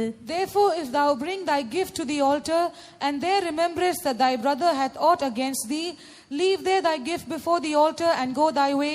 First be reconciled to thy brother and then come and offer thy gift. கர்த்தருடைய பரிசுத்த நாமத்துக்கு மகிமை உண்டாகட்டும். Glory be to the holy name of the Lord. நம்மில் பலரும் இந்த ஒப்புரவாக்குதலின் உபதேசத்தை அலட்சியம் பண்ணி, அதாவது அசட்டை பண்ணி, வசனத்தின்படி அசட்டை பண்ணி, இந்த உபதேசத்தில் நம்முடைய முகத்தை மறைத்துக் கொண்டு இந்த உபதேசத்தை எண்ணாமல் நாம் ஜீவித்துக் கொண்டிருக்கிறோம். Many of us hide our faces, many of us do not count this doctrine, this bone, or many of us despise this doctrine of reconciliation and we are living. இந்த ஒப்புரவாக்குதலின் உபதேசத்தினுடைய முதல் நிபந்தனை என்ன தெரியுமா? Do you know what is the first prerequisite of this doctrine of reconciliation? அதாவது முதல் காரியத்தை நான் சொல்றேன். தேவன் கிறிஸ்து என்ன செஞ்சாருன்னா, சிலுவை மரணத்தின் மூலமாக நம்ம எல்லாரும் பாவிகளா இருந்தோம். The first thing that Jesus did to us who were all sinners through his death of the cross is, நம்ம எல்லாரும் ஒரு காலத்துல பாவிகளா இருந்தோம். all of us were sinners once upon a time. எத்தனையோ பாவங்கள் நம்முடைய வாழ்க்கையில கடந்து வந்தது. So many sins came into our life. நம்முடைய பாவங்கள் வெளிப்பட்டிருக்குமானால், மனிதனுக்கு தெரிந்திருக்குமானால், பெத்த தகப்பன், பெத்த தாய் நம்மை அங்கீகரித்திருக்க மாட்டார்கள். If all our sins were made manifest before men, even our own father and mother would not have accepted us. நான் மறுபடியும் சொல்லுகிறேன், I repeat, என்னுடைய ஜீவியத்தை அடிப்படையாக வைத்து சொல்லுகிறேன். on the basis of my personal life I say this. நான் இந்துவா இருக்கிற நாட்களில், நான் ரட்சிக்கப்படாத நாட்களில் நான் செய்த பாவங்கள் என் சொந்த குடும்பத்தாருக்கு தெரியாது. When I was a Hindu, when I was not saved, the sins that I committed are unknown to my own family. கர்த்தருடைய பரிசுத்த நாமத்துக்கு மகிமை உண்டாகட்டும். Glory be to the holy name of the Lord. ஒருவேளை தெரிந்திருக்குமானால் இது என்னுடைய பிள்ளையே அல்ல என்று சொல்லி இருப்பார்கள். If suppose they had known my sins, they would have renounced me saying this is not my child. நான் வேதத்திலிருந்து அப்படிப்பட்ட தகப்பனை நான் சொல்லுகிறேன். I can quote such a father from the word of God. யாக்கோபு என்கிற தகப்பன், There was a father called Jacob. மரண தருவாயில் on his deathbed, தன்னுடைய எல்லா பிள்ளைகளையும் ஆசீர்வதிக்கும்படியாக அழைத்தான். he called all his children in order to bless them. இன்னும் கொஞ்ச நேரத்துல அவன் சாக போகிறான். He is going to die in a short while. ஆசீர்வதிக்க தான் அழைத்தான். He called to bless his children. Ruban என்கிற மூத்த மகன் அந்த சேஷ்ட புத்திரனை ஆசீர்வதிக்க துவங்கினான். He began to bless his firstborn Reuben. ஆனால் அவனுடைய பாவம் அவனுடைய ஞாபகத்துக்கு வந்தது. But the sin of Reuben came to the memory of Jacob. உடனே சொல்லுகிறான், தண்ணீரை போல தளம்பினவனே. Immediately he says, thou that wavers like water. ஒரு பெற்றெடுத்த தகப்பன் தன்னுடைய பெற்றெடுத்த பிள்ளையை பார்த்து மரண தருவாயிலே சொல்லுகிற வார்த்தை, தண்ணீரை போல தளம்பினவனே நீ மேன்மடைய மாட்டாய். A father looking to his firstborn son in his deathbed says, you who waver like a water are not going to excel. கர்த்தருடைய பரிசுத்த நாமத்துக்கு மகிமையாகட்டும். Glory be to the holy name of the Lord. இதுபோல வேதத்திலே எத்தனையோ தகப்பனையும் தாயையும் உதாரணமாய் சொல்ல முடியும். We can quote many such fathers and mothers as an example from the word of God. ஆனால் நம்முடைய இயேசு என்ன செய்தார்? But what did our Lord Jesus do? ரோமர் 5ஆம் அதிகாரத்திலே படிக்கிறோம், அக்கிரமக்காரருக்காக நம்முடைய இயேசு மரித்தார். We read in Romans chapter 5 that Jesus died for transgressors. கர்த்தருடைய பரிசுத்த நாமத்துக்கு மகிமை உண்டாகட்டும். Glory be to the holy name of the Lord. அதுக்கு முந்தின ஒரு வசனத்திலே அந்த அதிகாரத்திலே படிக்கிறோம், நீதிமானுக்காக ஒருவன் மரிக்கிறது அரிது. It is rare that a man should die for a righteous. நல்லவனுக்காக ஒருவேளை ஒருவன் மரிக்க துணிவான். Perhaps someone might dare to die for a good person. ஆனால் நம்முடைய கிறிஸ்து அக்கிரமக்காரனுக்காக மரித்தார். But while we were sinners, Jesus died for us who were transgressors. இப்படி மரித்துதான் அவர் என்ன செய்தார்? நம்முடைய பாவங்களை எண்ணாமல் தேவனோடு நம்மை ஒப்புரவாக்கினார். Having died such a death, he did not reckon our sins but reconciled us to God. இயேசுவை பிதாவாகிய தேவன் சிலுவையிலே அறையும்படியாக தெரிந்தெடுத்த இடம், the place that God the Father chose for Jesus to be crucified was, அதிலே ஒரு ரகசியம் இருக்கிறது. there is a mystery in that. அது கொல்கதா மலை. It is the hill of Golgotha. இன்றைக்கு நீங்கள் போய் பாருங்க, தலை ஓடுகள், மனிதனுடைய தலை ஓடுகள் நிறைந்த ஒரு மலை. That is a place full of human skull. கர்த்தராகிய இயேசுவை பிதாவாகிய தேவன் சிலுவையிலே அறையும்படியாக தெரிந்தெடுத்த இடம், பரலோகம் முன்குறித்த இடம் கொல்கதா மலை. The place that God the Father chose, the place that heaven foreordained for the Lord Jesus Christ to be crucified was the hill of Golgotha. அப்ப தலை ஓடுகள் என்று சொன்னா அங்க மூளை இல்ல. When we speak of a skull, it contains no brain. மூளை இல்ல. It contains no brain. நமக்கு மூளை இருந்தா தான் ஞாபகத்தில் இருக்கும் பல காரியங்கள். Only when we have a brain, we will have certain things in memory. இதான் ஒப்புரவாக்குதலுடைய உபதேசத்தின் முதல் நிபந்தனை. இத 2 கொரிந்தியர் 5ஆம் அதிகாரத்தில் படிக்கிறோம். This is the first prerequisite of the doctrine of reconciliation, about which we read in 2 Corinthians chapter 5. 19ஆம் வசனம். Verse 19. அதென்னவெனில் தேவன் உலகத்தாருடைய பாவங்களை எண்ணாமல் கிறிஸ்துவுக்குள் அவர்களை தமக்கு ஒப்புரவாகுதலின் உபதேசத்தை எங்களிடத்தில் ஒப்புவித்தார். தம்மோடே ஒப்புரவாக்கி. To wit, that God was in Christ, reconciling the world unto himself, not imputing their trespasses unto them, and had committed unto us the word of reconciliation. ஒப்புரவாகுதல் உபதேசத்துல முதலாவது நம்முடைய வாழ்க்கை எடுத்துக்கொண்டால், நம்ம வாழ்க்கையில வந்த எத்தனையோ பாவங்களை அவர் எண்ணி பார்க்காமல், மனதிலே வைக்காமல், மன்னித்து மறந்து தேவனோடு ஒப்புரவாக்கினார். அதான் சிலுவை மரணத்துடைய நோக்கம். When we consider about the doctrine of reconciliation from our personal point of view, God did not impute our transgression to our account. He did not remember them, but he reconciled us to God, and that is the purpose of Calvary. அதுபோல similarly, இப்ப நாம் என்ன செய்ய வேண்டும்? what we must do now, நமக்கு விரோதமாக மற்றவர்கள் செய்கிற பாவமாக இருந்தாலும், if it is a sin that others do against us, இல்ல ஒருவர் எங்கேயாவது ஒரு இடத்துல பாவம் செய்வார், அதற்கு நமக்கு எந்த சம்பந்தமும் இருக்காது, நமக்கு எந்த பாதிப்பும் இருக்காது, அதை நாம் கேள்விப்பட்டு அவரை பகைப்போம். someone might sin in some place, there is no connection between us and that sin, we will hear that by some source and we will start hating that person. நான் மறுபடியும் சொல்லுகிறேன், I repeat, ஒருவன் நமக்கு விரோதமாக பாவம் செய்யலாம், அது உங்களுக்கு விரோதமாய் உங்க பிள்ளைகளுக்கு விரோதமாய் பல தீமைகளை செய்யலாம். The first case is that someone does any wrong or evil against you. That sin is committed against you and your children. ஆனா சில காரியங்கள் உங்களுக்கு எந்த சம்பந்தமும் இருக்காது, உங்களுக்கு அறிமுகமானவர்கள், தெரிந்தவர்கள், எங்கேயோ ஒரு இடத்துல அவங்க தவறு செய்ததாக நீங்க கேள்விப்படுவீங்க, கண்ணாலையும் பார்த்திருக்க மாட்டீங்க. ஆனாலும் என்ன செய்வீங்க? அதை நீங்க 10 பேர்ட்ட சொல்லி நீங்க அவரை பகைப்பீங்க, அற்பமா எண்ணுவீங்க. The second case is that someone who is known to you, your acquaintance, has done something wrong. There is no connection between you and that. You have not seen that also. You have heard that from some source, and you will speak about that to 10 people, and you will also hate that person in your heart. இப்ப நம்முடைய வாழ்க்கையில மற்றவர்கள் நமக்கு செய்த பாவங்களை மன்னித்து மறக்க வேண்டும். In our lives, the sins that others have committed against us, we must forgive and forget. சில வேளை நீங்க மன்னிக்கலாம், sometimes you might forgive, மறக்காமல் இருக்க வேண்டிய சூழ்நிலை வரும். but you will have occasions when you cannot forget that. வேதத்திலிருந்து உதாரணம் கொடுக்க வேண்டுமானால், to quote an example from the word of God, தாவீது சிமேயியை மன்னித்தான். David forgave Shimei. ஒரு சந்தர்ப்பத்தில் சிமேயி தாவீதை தூசித்தான், சம்பந்தமே இல்லாம தூசித்தான். On one occasion, Shimei was no way connected to that, but he blasphemed David. சிமேயிக்கு தாவீது ஒன்றுமே செய்யல. David did no wrong to Shimei. இரண்டாவது, சிமேயி தூசிக்கிறதான அந்த காரியத்தை தாவீது தன் வாழ்க்கையில செய்யவே இல்லை. Secondly, David did not commit that wrong about which he was being blasphemed by Shimei. சிமேயிக்கு தாவீது ஒன்றுமே செய்யல. David did not do any wrong to Shimei. இரண்டாவது, சிமேயி சொல்லி தூசித்தானே ஒரு வார்த்தை, அந்த வார்த்தை தாவீதுடைய ஜீவியத்தில் இல்லை, இல்லவே இல்லை. Secondly, the accusation which Shimei was laying on David as he was blaspheming him was actually not done by David. It was not in his life at all. ஆனா பின்னாட்கள்ல சிமேயி இதற்காக தாவீதினிடத்தில் மன்னிப்பு கேட்டான்.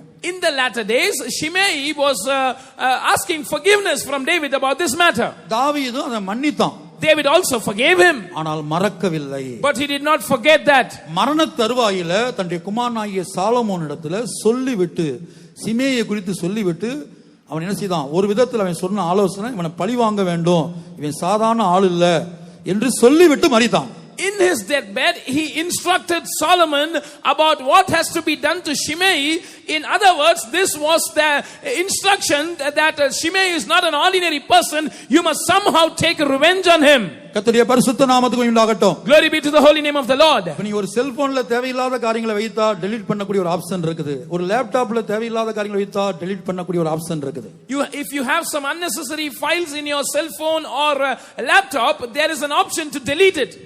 ஆனால் உங்களுடைய மனதுல, அந்த மூளையில தேவையில்லாத காரியங்களை, மற்றவருடைய குறைவுகளை, அது தெரிந்தோ தெரியாமலோ நீங்க கேள்விப்பட்ட விஷயமா இருக்கலாம், கண்களால பார்த்திருக்க மாட்டீங்க, அதை மனதுல ஏற்றி விட்டால் அதை டெலீட் பண்ணுவதற்கு நீங்க கண் விழித்து ஜெபிக்க வேண்டும், கண்ணீர் விட வேண்டும், உபவாசிக்க வேண்டும், கதறி தேவனை நோக்கி கெஞ்சணும். அப்பதான் அது படிப்படியா மறையும். But if you hear something wrong about some person, you have not even seen that, and if you take it into your mind, it is very hard to delete it from your mind, and for that you must stay awake in the night, you must pray with tears, and you must cry out to God in fasting, and only then this memory will fade away from you. கர்த்தருடைய பரிசுத்த நாமத்துக்கு உண்டாகட்டும். Glory be to the holy name of the Lord. அப்ப நம்முடைய சத்துருக்கள் நமக்கு விரோதமாய் செய்த அந்த பாவத்தை மன்னித்து மறக்க வேண்டுமானால், if we must forgive and forget the sin, the wrong that an enemy have done to us, நாம் கல்வாரி அண்டை கடந்து வர வேண்டும். we must come to the cross of Calvary. அந்த கொல்கதா மலை என்று சொல்லுவது மூளை இல்லாத இடம், தலை ஓடுகள் நிறைந்த இடம். The hill of Golgotha is a place full of human skulls. It is a place without brain. அந்த கல்வாரி அண்டை கடந்து வந்து இயேசுவை நீ அனுதினமும் நோக்கி பார்க்கும்போது மாத்திரமே, நோக்கி பார்த்தால் மாத்திரமே உன் சத்துருக்கள் உனக்கு செய்த துரோகங்களை மன்னித்து மறக்கக்கூடிய பலன் உண்டாகும். You will have the strength to forgive and forget the wrongs committed by your enemies only when you come to the love of Calvary and look to the bones of Jesus. கர்த்தருடைய பரிசுத்த நாமத்துக்கு மகிமையுண்டாகட்டும். Glory be to the holy name of the Lord. இப்படி மன்னித்து ஏன் மறக்க வேண்டும்? Why should we forgive and forget in this manner? மறக்காவிட்டால் நமக்கு என்ன சம்பவிக்கும்? If we do not forget, what will happen? நம்மில் பலரும் பாவ மன்னிப்பு என்பது முதல் ரட்சிப்பு என்று இயேசுவின் எலும்பு சொல்லுகிறது. The doctrine of Jesus, the bone of Jesus says that the first salvation is the forgiveness of sins. லூக்கா 71 லூக்கா 1ஆம் அதிகாரம் 77 என்று நினைக்கிறேன். I think Luke's Gospel chapter 1 verse 72. பாவ மன்னிப்பாகிய ரட்சிப்பு என்று படிக்கிறோம். We read salvation, which is the forgiveness of sins. இந்த பாவ மன்னிப்புல, in this forgiveness of sin, ரெண்டு பக்கம் இருக்கிறது. there are two sides to it. ஒன்று, நம்முடைய பாவங்களுக்கு கல்வாரி அண்டை கடந்து வந்து அனுதினமும் மன்னிப்பை பெற்றுக்கொள்வது. First of all, coming to the cross of Calvary for our sins and receiving forgiveness for them daily, every day in our life. இதை தினந்தோறும் நாம் செய்ய வேண்டும். We must do it every day in our life. ஏனென்றால் கிரியைகளின் பாவத்திலிருந்து நாம் விடுவிக்கப்பட்டிருக்கலாம். Perhaps we might be delivered from the works of sin. நாம் எல்லாருக்குள்ளேயும் ஜென்ம பாவம் இருக்கிறது. But in every one of us is found the nature of sin. ஆகவே தான் ஒரு பெரிய அப்போஸ்தலன் ரோமர் 7ஆம் அதிகாரத்திலே ஒரு அப்போஸ்தலன் அறிக்கையிடுகிறார் பகிரங்கமாக. That is why a great apostle confess as openly in Romans chapter 7. நான் அல்ல, எனக்குள் வாசமாயிருக்கிற பாவமே அப்படி செய்கிறது. Not I, but sin that dwells in me does so. நானோ பாவத்துக்கு கீழாக விற்கப்பட்டு மாம்சத்துக்குரியவனாய் இருக்கிறேன். I am sold under sin and I am carnal. என் சரீரத்தின் அவயங்களிலே தீமை உண்டு என்கிற பிரமாணத்தை காண்கிறேன். I see a law that there is evil in the members of my body. நிர்பந்தமான மனுஷன் நான். Wretched a man that I am. அப்ப நம்ம பாவ மன்னிப்பு ஒரு காலத்துல ஒரு 20 வருஷத்துக்கு முன்னாடி பெற்றுக்கொண்டோம் என்று வைத்துக் கொள்ளுங்க. Suppose we have received the forgiveness of sin before 20 years. ஆனா இந்த பாவ மன்னிப்புல மற்றொரு பக்கம் என்னன்னா, but the second aspect of this forgiveness of sin is that 20 வருஷத்துக்கு முன்னாடி நாம் செய்த பாவங்களுக்கு மன்னிப்பு பெற்றோம். இந்த 20 வருஷத்துல இன்னும் எத்தனையோ பாவங்கள் நம்முடைய வாழ்க்கையில வந்திருக்குது. 20 years before, whatever sins that we did, we received forgiveness of sin, and in this 20 years many other sins have come into our life. அந்த பாவத்துக்கு நாம் தினந்தோறும் கல்வாரி அண்டை கடந்து வந்து மன்னிப்பு கேட்க வேண்டும். For those sins also every day we must come to the foot of the cross of Calvary and ask for pardon. இரண்டாவது பக்கம் என்னவென்றால், the second side of this is that நான் சொன்னது போல மற்றவர்கள் நமக்கு விரோதமாய் செய்த பாவம் அல்லது மற்றவங்க எங்கேயோ ஒரு இடத்துல செய்த பாவத்தை நம்ம கேள்விப்பட்டிருக்கிறோம். இதை நம்ம வந்து மன்னித்து மறக்கணும். the sins that others have done to us, or what we have heard that someone has done in some place, we must forget that and forgive it. அப்படி மன்னித்து மறக்காவிட்டால், if you do not forgive and forget like that, தேவன் நமக்கு கொடுத்த அந்த பாவ மன்னிப்பை வாபஸ் வாங்குகிறார், திரும்ப பெறுகிறார். God will withdraw the forgiveness of sins that he gave us. நான் மறுபடியும் சொல்லுகிறேன், I repeat, தேவன் நமக்கு பல்வேறு பாவங்கள், நாம் செய்த பாவங்களுக்கெல்லாம் மன்னிப்பு கொடுத்தார். God has given us forgiveness for the lots of sins that we committed. மத்தேயு 26:28 படி நமக்கு பாவ மன்னிப்பை கொடுக்கும்படியாக சிந்தப்பட்ட இயேசுவின் இரத்தம், அது ஒரு புது உடன்படிக்கையின் இரத்தம். According to Matthew 26:28, the blood of the Lord Jesus Christ is the blood of new covenant that was shed in order to grant us the forgiveness of our sins. நம்முடைய பாவங்களுக்கு இயேசுவினிடத்திலே மன்னிப்பை பெற்றுக்கொண்ட நாம், we who have received forgiveness for our sins from the Lord Jesus, மற்றவர்கள் நமக்கு விரோதமாய் செய்த பாவங்களையோ அல்லது மற்றவருடைய பாவங்களையோ மன்னித்து மறக்காமல் இருந்தால், தேவன் நமக்கு கொடுத்த பாவ மன்னிப்பை திரும்ப பெறுகிறார், வாபஸ் வாங்கி விடுகிறார். if we fail to forgive and forget the wrong, the evil that others have done to us, the Lord will withdraw the forgiveness that he once gave us. இதுதான் இயேசுவின் எலும்பு. This is the bone of Jesus. இந்த எலும்பை தான் ஒவ்வொரு நாளும் நோக்கி பார்க்க வேண்டும். It is to this bone that every day you must look upon. இதை இயேசு மத்தேயு 18ஆம் அதிகாரத்திலே ஒரு சம்பவத்தின் மூலமாய் தெளிவாய் சொல்லுகிறார். Jesus explains this very clearly through an incident in Matthew's Gospel chapter 18. அதை எதற்காக சொல்லுகிறார்? Why does he say that? பேதுரு வந்து இயேசுவினிடத்திலே ஒரு கேள்வி கேட்கிறார். Peter comes to Jesus and puts forth a question. அதை 21ஆம் வசனம் மத்தேயு 18:21ல படிக்கிறோம். We read that question in Matthew's Gospel chapter 18 verse 21. அந்த கேள்வி என்ன தெரியுமா? You know what was that question? ஆண்டவரே, என் சகோதரன் எனக்கு விரோதமாய் குற்றம் செய்து வந்தால் நான் எத்தனை தரம் மன்னிக்க வேண்டும்? Lord, how oft shall my brother sin against me and I forgive him? 7 தரம் மட்டுமோ? Till 7 times is it? இந்த கேள்வியில நீங்க ஆராய்ந்து பாத்தீங்கன்னா, if you will examine this question, இப்ப இவர் வந்து எனக்கு விரோதமா ஒரு தவறு செய்றார் என்று வைத்துக் கொள்ளுங்க. suppose this brother does something wrong against me. இயேசுவின் எலும்பு என்ன சொல்லுகிறது? what does the bone of Jesus say? இவர் செஞ்ச தவறை நான் மன்னித்து மறந்துறணும். I must forgive and forget the wrong that this brother has done. இப்ப முதல் செய்த தவற இவர் மறுபடியும் திரும்ப எனக்கு விரோதமா செய்றார், இரண்டாவது முறை செய்றார். the first wrong that he did, he is repeating it for the second time against me. மறுபடியும் மூன்றாம் முறை செய்றார். the third time also he is repeating. மறுபடியும் நாலாம் முறை செய்றார். the fourth time also. மறுபடியும் அஞ்சாம் முறை செய்றார். the fifth time also. இப்படி 7 முறை செய்றார் என்று வைத்துக் கொள்ளுங்க. suppose he does the same wrong 7 times. இப்ப என் மனதில் எத்தனை முறை ஒரு தவறு செய்திருக்கான்னு என் மனதில் இருக்க வேண்டும். கணக்கு சொல்லுங்க. in my mind, how many times he has sinned against me? How should I remember that in my mind? இயேசுவின் எலும்புகள் படி, இயேசுவுடைய உபதேசத்தின்படி இவர் வந்து எனக்கு விரோதமா எத்தனை முறை குற்றம் செய்திருக்கிறார்? according to the bone of Jesus, according to the doctrine of Jesus, how many times has this brother done wrong against me? இயேசுவின் எலும்புகள் என்ன போதிக்கிறது? what does the bone of Jesus teach? இப்ப கூட நீங்க இத நோக்கி பார்த்தா தான் பதில் சொல்ல முடியும். only if you look to that now you can reply. நீங்க கவனமா இத நோக்கி பார்த்தா தான் உங்களுக்கு ஆன்சர் வரும். only if you carefully observe it you will have the answer. இந்த 7 முறை என் ஞாபகத்தில் இருக்க கூடாது. this 7 times must not be in my mind. ஆனா பேதுரு கேட்கிறார் 7 தடவை. அதோட அர்த்தம் என்னன்னா அவர் மறக்கவே இல்ல. 1 2 3 அல்லது 1 2 அது இந்தியில சொல்லிட்டு இருக்கார், எண்ணிட்டு இருக்காரு 7 முறை. Peter has not forgotten that mistake that brother has done, and so he is counting that, and that is why he is asking, should I forgive him 7 times? மன்னித்தார், மறக்கவில்லை. அதனாலதான் எண்ணிக்கை தெரியுது. 1 2 3 4 5. He forgave him, but he has not forgotten it, so he has the count in his mind. அந்த பேதுருவுக்கு ஒப்புரவாக்குதலின் உபதேசம் தெரியல. Peter was not aware of the doctrine of reconciliation. அப்ப இவருடைய என்னன்னா 7 தடவை எண்ணி பாப்போம், 8ஆம் முறை ஒரே போட்டுருவோம். His thought was that I will count it till it becomes 7, and for the 8th time I will kill him. ஆனா இயேசு என்ன சொல்லுகிறார்? But what did Jesus say? இயேசுவின் எலும்புகள் என்ன சொல்லுகிறது? What does the bones of Jesus say? 7 தரம் மாத்திரமல்ல, 7 70 தரம் என்று உனக்கு சொல்லுகிறேன். Until 7 times, but unto 70 times 7 I say to you. மன்னிக்கிற விஷயத்தில், மறக்கிற விஷயத்தில், மற்றவர்களை, பாவிகளை, அக்கிரமக்காரர்களை நாம் மன்னிக்கிற விஷயத்தில், மறக்கிற விஷயத்தில் இயேசுவின் எலும்புகள் போதிப்பது என்ன? 7 70 தரம் மன்னி. In the aspect of forgiving sinners, transgressors, and those who have done some iniquity against us, what does the bone of Jesus teach us? What does the doctrine of Jesus teach us? You must forgive him 70 times 7. அப்ப 7 என்பது பூரணத்தை வெளிப்படுத்துகிறது. 7 speaks of perfection. 70 என்பது ஒரு மனிதனுடைய ஆயுசு நாட்களை காட்டுகிறது. 70 speaks about the lifespan of a man. ஒரு மனிதனுடைய ஆயுசு நாட்கள் 70 வருஷம், பலத்தின் மிகுதியால் 80 வருஷம் என்று படிக்கிறோம். We read that the lifespan of a man is 70 years. If he has much strength, it will be 80 years. அப்ப இந்த வார்த்தைக்கு என்ன அர்த்தம்? What does this word mean?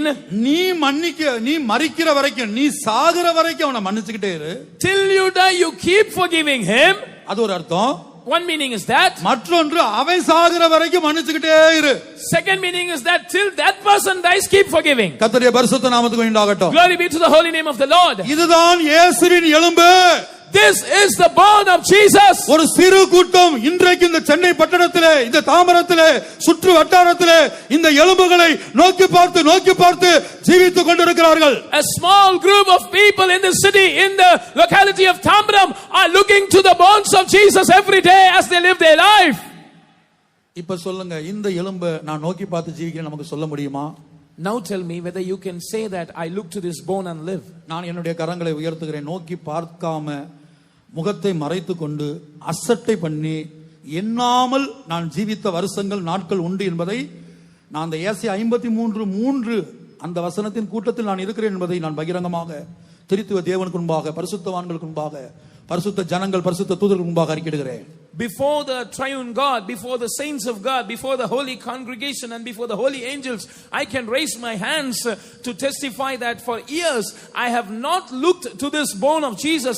I have despised, I have hid my face and lived. இயேசுவின் எலும்புகளை நோக்கி பார்க்கிற அந்த சிறு கூட்டத்தில் நான் அல்ல. I am not found in this group who are looking to this bones of Jesus. எத்தனையோ சந்தர்ப்பங்களிலே பல்வேறு பாதைகளில் நடத்தப்படும் போது,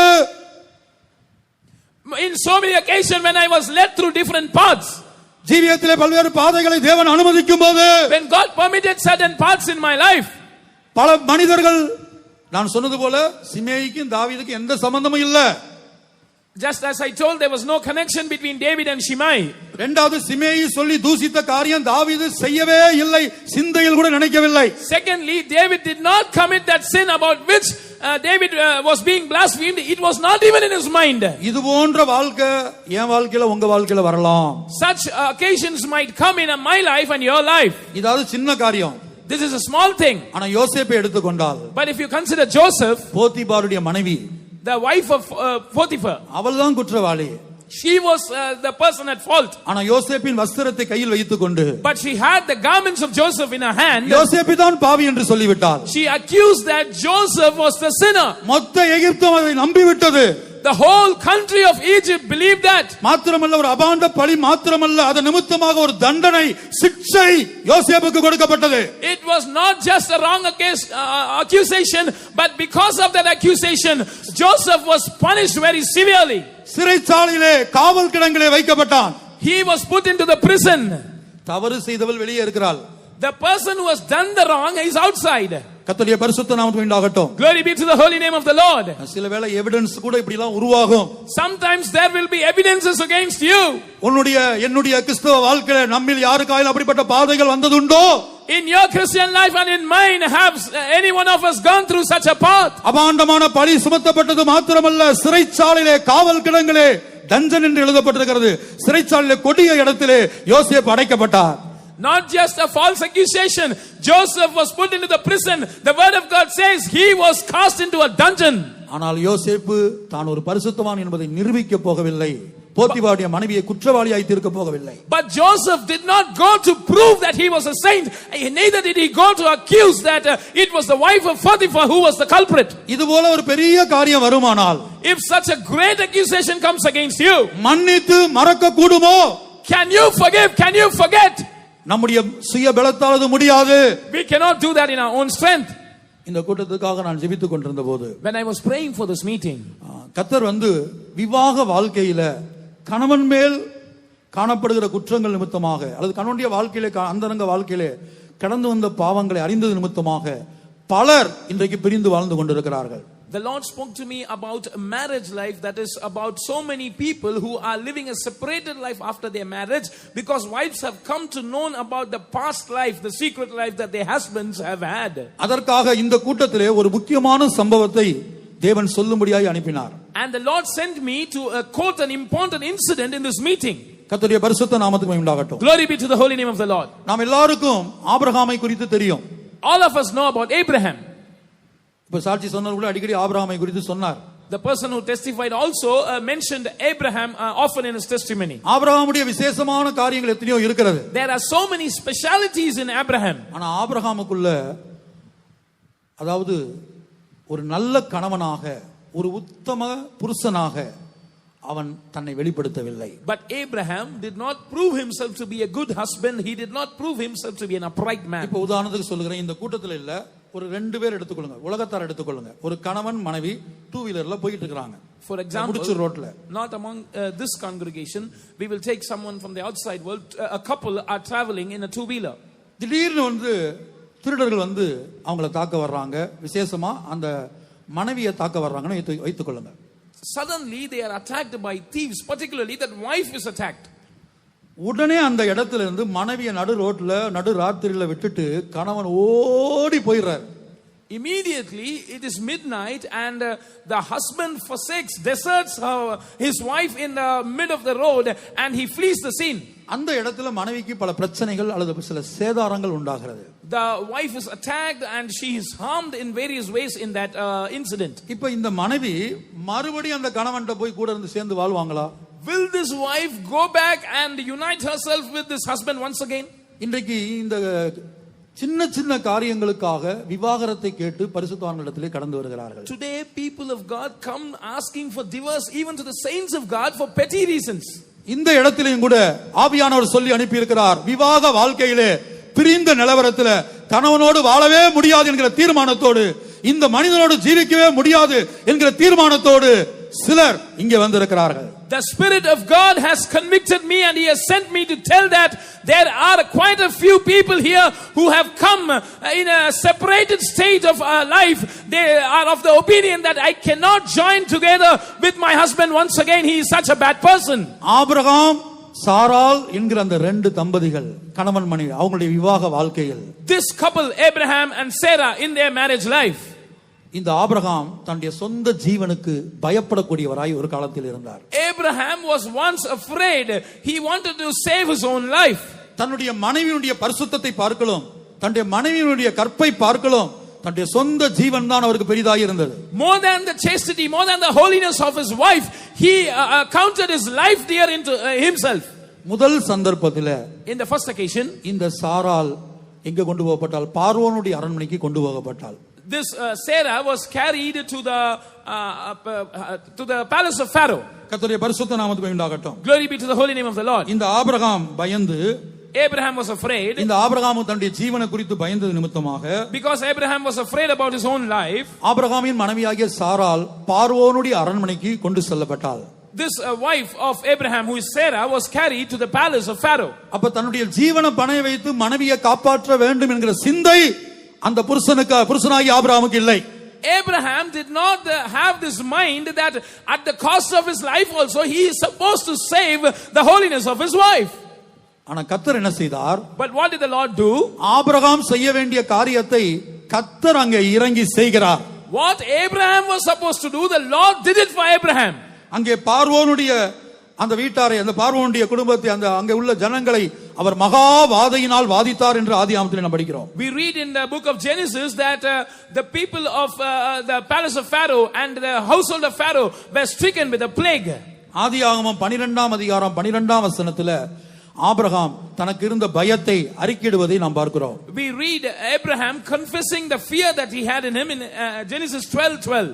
முதல் முறையாக ஆதியாகமம் 12ஆம் அதிகாரத்தை நீங்க படித்தீங்கன்னா ஆபிரகாமின் மனைவிய சத்துருக்கள் அதாவது பார்வோனுடைய அரண்மனைக்கு தூக்கி கொண்டு போய் விட்டார்கள். This is the first occasion when Sarah was carried to the tent of the enemies, that is to the palace of Pharaoh. We read that in Genesis 12:12. தன் மனைவியை தப்புவிக்கும்படியாக தன் மனைவியை பாதுகாக்கும்படியாய் காப்பாற்றும்படியாய் இந்த புருஷனாகிய ஆபிரகாம் ஒரு ஸ்டெப் எடுக்கல, ஒரு முயற்சியும் பண்ணவில்லை. Her husband Abraham did not take any step, a single step also, in order to save his wife. இப்படிப்பட்ட ஒரு கணவனோடு ஒரு மனைவிக்கு தொடர்ந்து ஜீவிக்க இயலுமோ? Can a wife live any longer with such a husband? இப்படிப்பட்ட கணவனை தன்னுடைய கணவனாக ஒரு மனைவிக்கு ஒரு சகோதரிக்கு அங்கீகரிக்க முடியுமோ? Can a wife, a sister, accept such a person to be her husband? ஆனா சாராள் ஆபிரகாமுடைய இந்த காரியத்தை இந்த தவற மன்னித்தது மாத்திரமல்ல மறந்தாள். But Sarah not just forgave Abraham for this mistake, she also forgot it. நான் ஒப்புரவாக்குதல் உபதேசத்தை இதெல்லாம் சொல்றேன். I am speaking all this for substantiating the doctrine of reconciliation. கணவனுடைய வாழ்க்கையிலே வந்த ரகசிய பாவங்களை அந்தரங்க பாவங்களை அருமையான தேவனுடைய பிள்ளையே அருமையான சகோதரியே மன்னித்து மறந்துவிடு, நீ ரகசிய வரைக்கு போகும்படியாக. For you to be caught up at the secret coming of Christ Jesus, beloved sister, forget the incidents that took place in the secret life of your husband. இயேசுவின் எலும்புகளை நோக்கி பார். Look to the bones of Jesus. அனுதின வாழ்க்கையிலே கல்வாரியை நீ நோக்கி பார்த்தால் மட்டுமே only if you look to Calvary in your everyday life, இந்த பலன் உனக்கு உண்டாகும். you will have this strength. கர்த்தருடைய பரிசுத்த நாமத்துக்கு உண்டாகட்டும். Glory be to the holy name of the Lord. சாராள் என்ன செய்தா? கர்த்தர் வாதையினால் வாதித்து கர்த்தர் விடுவித்து கொண்டு வந்துட்டார். What did Sarah do? The Lord did strike the household of Pharaoh with a plague and she was delivered and she came back. இப்போ உள்ள காலமா இருந்தா நேரா தாய் வீட்டுக்கு தான் போயிருப்பாங்க பெட்டியோட. If it was the modern days, they could have taken their suitcase and they could have gone to their mother's house. வீட்ல போய் சொல்லிடுவாங்க, பரிசுத்தவான்கிட்ட சொல்லிடுவாங்க, இந்த மனுஷனோட வாழவே முடியாது. They will complain it to their household. They will complain it even to the saints of God that I cannot live anymore with such a man. இரண்டாவது சம்பவம். The second incident. ஆனா சாராள் வந்து ஆபிரகாமோடு வாழ்றா. But Sarah continues to live with Abraham. மன்னித்து மறந்து விட்டாள். She forgot and forgave. இரண்டாவது முறை இதே போல ஒரு சம்பவம் நடைபெறுகிறது. A similar incident takes place for the second time. ஆதியாகமம் 20:11 பார்க்கிறோம். அந்த அதிகாரத்துல பார்க்கிறோம், கேராரின் ராஜாவாகிய அபிமெலேக்கு சாராளை கொண்டு போனான். We read in Genesis chapter 20 that Abimelech, who was the king in Gerar, he took Sarah. அங்கேயும் கூட ஆபிரகாம் மனைவியை காப்பாற்ற முடியாய் தப்புவிக்க முடியாய் ஒரு முயற்சியும் செய்யல. Even there Abraham did not take a single step to protect his wife. கர்த்தருடைய பரிசுத்த நாமத்துக்கு உண்டாகட்டும். Glory be to the holy name of the Lord. கர்த்தர் தான் அந்த அபிமெலேக்கின் குடும்பத்தாரை வாதித்து சாராளை அது சொப்பனத்துல வந்து ஆண்டவர் மிரட்டுகிறார். The Lord appeared to Abimelech in a dream and threatened him. இந்த சம்பவத்திலிருந்து அருமையான தேவனுடைய பிள்ளையே, இந்த மொத்த உலகம் உன்னை கைவிட்டாலும் உனக்காக உன் சத்துருக்களை சந்தித்து மிரட்டக்கூடிய ஒரு தேவனை அறிமுகப்படுத்துகிறோம். தேவனாகிய கர்த்தர் உனக்காக யாவையும் செய்து முடிப்பார். Beloved child of God, though the whole world might forsake you, no one might come to help you, we introduce a God to you. He is your Lord God who will threaten your enemies on your behalf to deliver you. இப்போது சகோதரன் சாட்சி சொன்னாரே, அவருக்கு நல்ல தாய் இல்லை. The brother who testified, his mother was not good. சிலருக்கு நல்ல தகப்பன் இல்லாமல் இருக்கலாம். Some might have their fathers not as good people, not as good people. கர்த்தருடைய பரிசுத்த நாமத்துக்கு உண்டாகட்டும். Glory be to the holy name of the Lord. என்னுடைய வாழ்க்கையிலும் கூட எனக்கு ஒரு நல்ல தகப்பன் இல்லை. In my life I can say that I did not have a good father. நான் சிறு வயதில் இருக்கும்போது இந்துவா இருக்கிற வேளையில உறவினர்கள் வைத்த செய்வினை நிமித்தமாக என் தகப்பனுக்கு பைத்தியம் பிடித்து விட்டது. In my young age, I was a Hindu then, and some of my relatives did witchcraft against the family, and my father became insane. அப்ப கடைசி வரையிலும் மரண தருவாயில தான் இந்த சத்தியத்துல வந்து இயேசுவை ஏற்றுக்கொண்ட பிற்பாடு தான் என் தகப்பனுக்கு விடுதலை கிடைத்தது. And in his deathbed, in the last stages, he came to know the Lord Jesus Christ and accepted him. Only then he was delivered. ஆகவே என்னுடைய வாழ்க்கையில் நான் ஒரு நல்ல தகப்பனை பார்த்ததில்லை. So in my life, I did not have a good father. ஆனா இன்றைக்கு என்னுடைய வாழ்க்கையிலே ஒரு நல்ல தகப்பன் நல்ல தாய் எல்லாவற்றுக்கும் எல்லாமாகிய இயேசு இருக்கிறார். But today in my life I can say that I have a good father, good mother, one who is all in all to me, my Jesus. அதுபோல கணவன் நம்மை காப்பாற்றுவார்கள், இல்ல மனைவி நம்மை காப்பாற்றுவாங்க, பெற்றோர் நம்மளை காப்பாற்றுவாங்க, பிள்ளைங்க காப்பாற்றுவாங்க. இந்த எண்ணம் வேண்டாம். You need not have the thought that my husband, my wife, my parents, my children will sustain me. கர்த்தர் இறங்கி வந்து காப்பாற்றினார். The Lord came down and delivered Sarah. ஒரு புருஷன் செய்ய முடியாத காரியத்தை புருஷன் கைவிட்ட போது சாராளை ரெண்டு சந்தர்ப்பத்திலும் கர்த்தர் இறங்கி வந்து காப்பாற்றினார். Something the husband was supposed to do when he failed to discharge his duty, twice, not once, the Lord came down and delivered Sarah. கர்த்தருடைய பரிசுத்த நாமத்துக்கு உண்டாகட்டும். Glory be to the holy name of the Lord. அப்ப இந்த ரெண்டு சம்பவங்கள்லயும் மனைவியை காப்பாற்றுவதற்காக ஜீவனை பணைய வைக்காத ஆபிரகாம், உயிருக்கு பயந்த Abraham, this Abraham who was afraid about his own life did not do anything in order to spare Sarah. அடுத்த இயேசுவின் எலும்பை சொல்றேன், உங்கள் சத்துருக்களை சிநேகியுங்கள். இது ஒரு இயேசுவின் எலும்பு. I am coming to the second bone of Jesus which says love your enemies. இந்த ஆபிரகாம் என்ன செய்தார்? What did this Abraham do? லோத்து வந்து ஆபிரகாமுக்கு சத்துருவாய் மாறி பலருக்கு முன்பாக, வேலைக்காரர்களுக்கு முன்பாக, மந்தை மேய்ப்பருக்கு முன்பாக ஆபிரகாமை அவமானப்படுத்தி விட்டு போய்விட்டார். Lot, he did not respect Adam. He despised and dishonored Abraham before everyone in public, before the shepherds, and went away. நல்லா கவனிங்க. Listen carefully. இந்த ரெண்டு சந்தர்ப்பத்திலும் மனைவியை காப்பாற்றும்படியாய் தன்னுடைய ஜீவனை பணைய வைக்கவில்லை ஆபிரகாம். உயிருக்கு பயந்தார். This Abraham who was afraid of his own life, he did not take any effort in order to deliver his own wife who was Sarah. ஆனா ஆதியாகமம் 14:14 வாசிக்கும்போது, but when we read Genesis 14:14, லோத்தை சத்துருக்கள் கொண்டு போனார்கள். Lot was taken away captive by the enemies. அதாவது அந்த யுத்தத்தை நாம் படிக்கிற அந்த அதிகாரத்துல, அதாவது ஒரு 5 ராஜாக்களுக்கு 4 ராஜாக்களுக்கு யுத்தம். We read about a battle in that chapter, a battle that took place between 5 kings and 4 kings. 5 ராஜாக்களால் ஜெயிக்க முடியாத இந்த 4 ராஜாக்கள் 5 ராஜாக்களை ஜெயித்து விட்டார்கள். These 4 kings overcame those 5 kings. 5 ராஜாக்களால் ஜெயிக்க முடியாத இந்த 4 ராஜாக்களை ஆபிரகாம் என்ன செய்றார்? வெறும் 318 பேரை கொண்டு அவர்களை பின்தொடர்ந்து போய் லோத்துக்காக தன் ஜீவனை பணைய வைத்து யுத்தம் பண்ணுகிறார். This Abraham who did not take any effort to spare Sarah is now going against 4 kings who could not be overpowered by 5 kings, and for the sake of Lot he is keeping his life as a ransom and fighting against them. நான் மறுபடியும் சொல்லுகிறேன், I repeat, 5 ராணுவம், 5 armies, இந்த பக்கம் 4 ராணுவம், on the other side 4 armies. இந்த யுத்தத்திலே 4 ராணுவம் ஜெயித்து விட்டது. In this battle these 4 armies overcame. 5 ராணுவம் தோல்வி அடைந்தது. The 5 armies were defeated. இந்த 5 ராணுவத்தால் ஜெயிக்க முடியாத 4 ராணுவத்தை வெறும் 318 பேர், வீட்டில் உள்ள 318 பேரை கொண்டு சென்று ஆபிரகாம் யுத்தம் பண்ணுகிறார். Abraham is taking just 318 of men from his household and going to fight against 5 kings who were too strong, against 4 kings who were too strong and could not be overcome by 5 kings. மத்தேயு 5ஆம் அதிகாரத்தில் இயேசுவின் மற்றொரு எலும்பை பார்க்கிறோம். We read about another bone of Jesus in Matthew chapter 5. 46ஆம் வசனம் சொல்றார், உங்களை சிநேகிக்கிறவர்களே நீங்கள் சிநேகித்தால் அதனால் பலன் என்ன?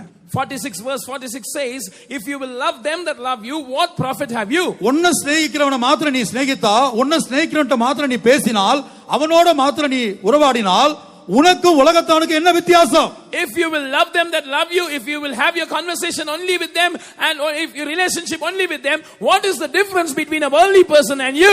44ஆம் வசனத்திலே மத்தேயு 5:44 இயேசு சொல்கிறார், நான் உங்களுக்கு சொல்லுகிறேன் சத்துருக்களை சிநேகியுங்கள். In Matthew's Gospel chapter 5 and verse 44 Jesus says, I tell you, love your enemies. உங்கள் சத்துருக்களை சிநேகியுங்கள். Love your enemies.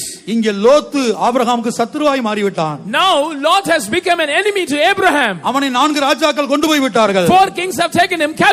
ஆனா ஆபிரகாம் அவனை சத்துருவாய் பார்க்கவில்லை. But Abraham did not count him to be an enemy. ஆதியாகமம் 14:14 சகோதரன் சிறையாக கொண்டு போகப்பட்டான் என்பதை கேள்விப்பட்டபோது, Genesis 14:14 says that when Abraham came to know that his brother Lot was taken captive, 318 பேரை கொண்டு போய் அந்த 4 ராஜாக்களை ஜெயித்து லோத்தை மீட்டெடுத்து வருகிறான். he took just 318 men along with him and went and prevailed over 4 kings and brought back Lot. இந்த 5 ராஜாக்கள் என்பது நம்முடைய ஐம்புலன்களை காட்டுகிறது. These 5 kings show our 5 senses. இந்த 4 ராஜாக்கள் என்பது பிசாசின் 4 வல்லமைகளை காட்டுகிறது. எபேசியர் 6:12ல பிசாசின் 4 வல்லமைகளை பார்க்கிறோம். These 4 kings speak about the 4 powers of the devil, about which we read in Ephesians chapter 6 and verse 12. நம்முடைய ஐம்புலன்களால போராடி பிசாசின் 4 வல்லமைகளை ஒருபோதும் ஜெயிக்க முடியாது. We cannot strive against the powers of the devil using our 5 senses and overcome him. அதற்கு 318 பேருடைய உதவி தேவை. You need the help of 318 people for that. 3 + 1 + 8 = 12. 12ஐ காட்டுக. 12 வருகிறது. 3 + 1 + 8, which means 12. அது அப்போஸ்தல உபதேசம். That speaks about the apostolic doctrine. ஒப்புரவாக்குதலின் உபதேசம். That speak about the doctrine of reconciliation. லோத்து தனக்கு செய்த தீமையை, தனக்கு உண்டாக்கின அவமானத்தை ஆபிரகாம் மன்னித்து மறந்து தன் ஜீவனை பணைய வைத்து அந்த சத்துருவை சிநேகித்து யுத்தம் பண்ணி மீட்டெடுக்கிறார். The evil that Abraham was done by Lot, the insult that was inflicted upon Abraham by Lot, Abraham forgave Lot and forgot that, and he kept his own life as a ransom, and he is delivering Lot using the help of 318 people. இதுதான் இயேசுவின் எலும்பு. This is the bone of Jesus. ஒப்புரவாக்குதலின் உபதேசம். This is the doctrine of reconciliation. அந்த உபதேசத்துக்குள்ளே மறைந்திருக்கிறது உன் சத்துருக்களை சிநேகிக்க வேண்டும். Within that doctrine is hidden the truth that you must love your enemies. இந்த எலும்புகளை ஒவ்வொரு நாள் நாம் நோக்கி பார்க்கிறோமா? Are we looking to this bone every day? இப்படி செய்ததனால என்ன சம்பவித்தது தெரியுமா? Because he did that, what happened, you know? இன்றைக்கு நமக்கு எத்தனையோ பிரச்சனைகள் இருக்கலாம். You might have so many problems today. எத்தனையோ காரியத்துல ஜெயம் இல்லாமல் இருக்கலாம். You might not have a victory over so many things. உன்னுடைய ஆவிக்குரிய வாழ்க்கையில் அடிக்கடி விழுந்து எழும்பலாம். Perhaps you might be struggling in your spiritual life, often falling and then getting up.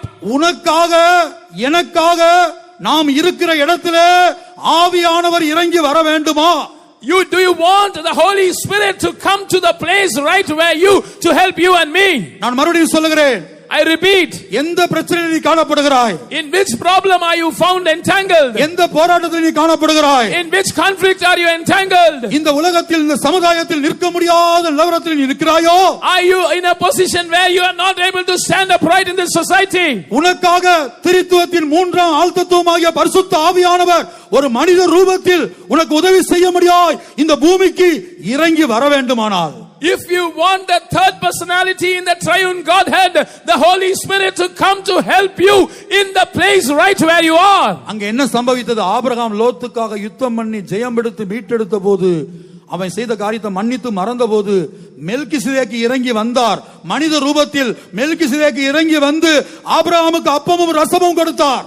You know what happened when Abraham forgave Lot and forgot what he did, and when he fought for the case of Lot and delivered Lot, Melchizedek came down there and blessed Abraham by giving him wine and bread. அந்த அப்பம் இயேசுவின் மாம்சம். That bread is the flesh of Jesus. அதற்கு நிழலாய் இருக்கிறது.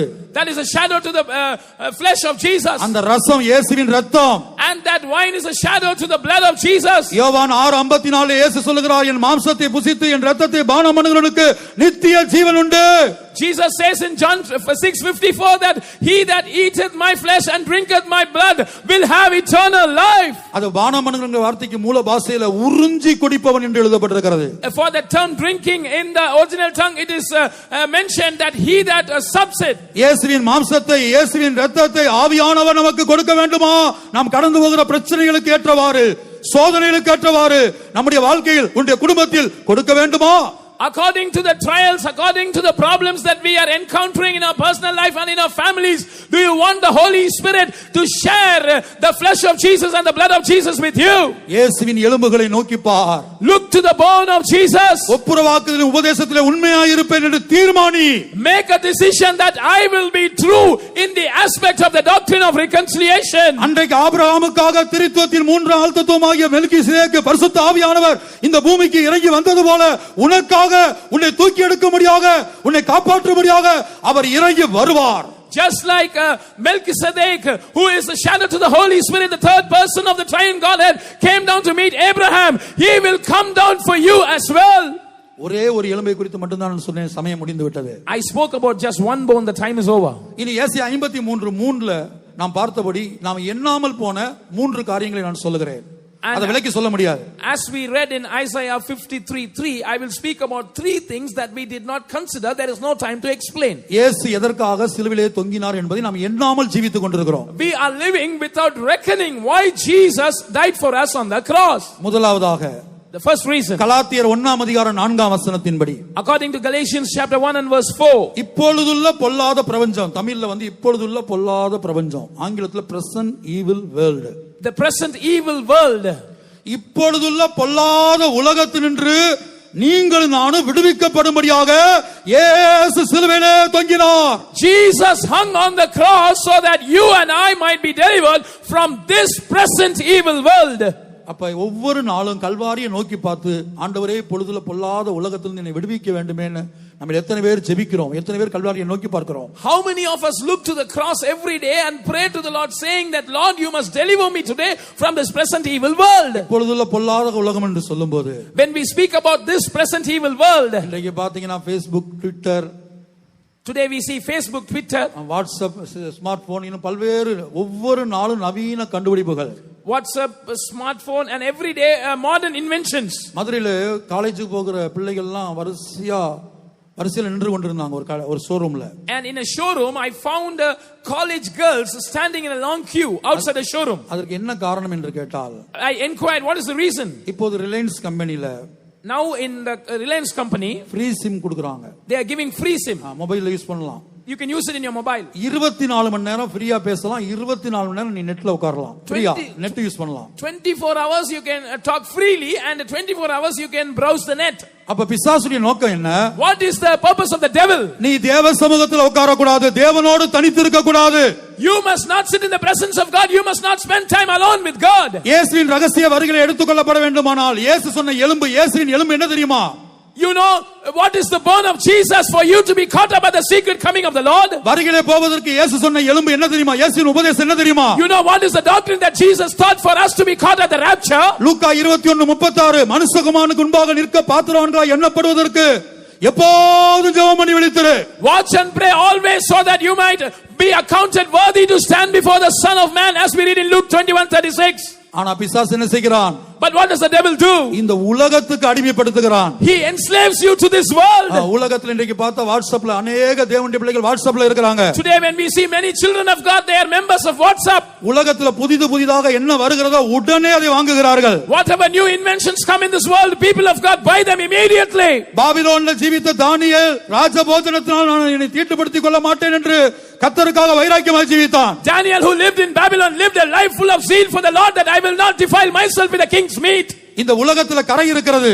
The world is full of spot. யாக்கோபுல படிக்கிற உலகத்தால் கரைப்படாதபடிக்கு, to keep oneself unspotted from this world, we read in James. இந்த உலகத்துல வேஷம் இருக்கிறது. There is a fashion in this world. ரோமர் 12:2ல படிக்கிற இப்பிரபஞ்சத்தின் வேஷத்தை நம்ம போடாம இருந்தா தான் தேவசத்தை என்னன்னே தெரியும். Romans 12:2 we read that we can get to know the will of God only if we are not adorning ourselves with the fashions of this world. இந்த உலகத்துல அசுத்தம் இருக்கிறது. There is filthiness in this world. கர்த்தருடைய பரிசுத்த நாமத்துக்கு உண்டாகட்டும். Glory be to the holy name of the Lord. அதான் இன்றைக்கு நெட் மூலமா, மொபைல் போன் மூலமாக அசுத்தங்கள் உண்டாகி கொண்டிருக்கிறது. That is why there is so much of filth created through the net, through cell phones.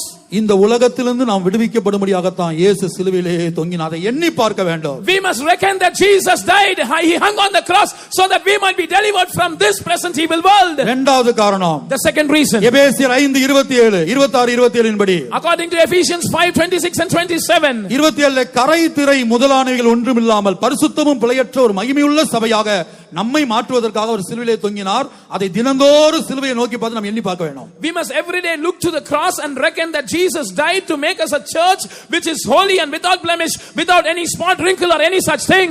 மூன்றாவது தீத்து 2:14 என்று நினைக்கிறேன், நற்கிரிகளை செய்ய பக்தி வைராக்கியம் உள்ளவர்களாய் நம்மை சுத்திகரிக்கும்படி அவர் சிலுவை மரணத்துக்கு ஒப்பு கொடுத்தார். Secondly, in Titus 2:14 we read that Jesus surrendered himself to the death of the cross to make us a people jealous of good works. நற்கிரிகளை மாத்திரம் நாம மற்றவங்களுக்கு செய்யணும், அதுல பக்தி வைராக்கியமா இருக்கணும். யாருக்கு தீமையான கிரியை செய்யக்கூடாது, குழி வெட்டக்கூடாது.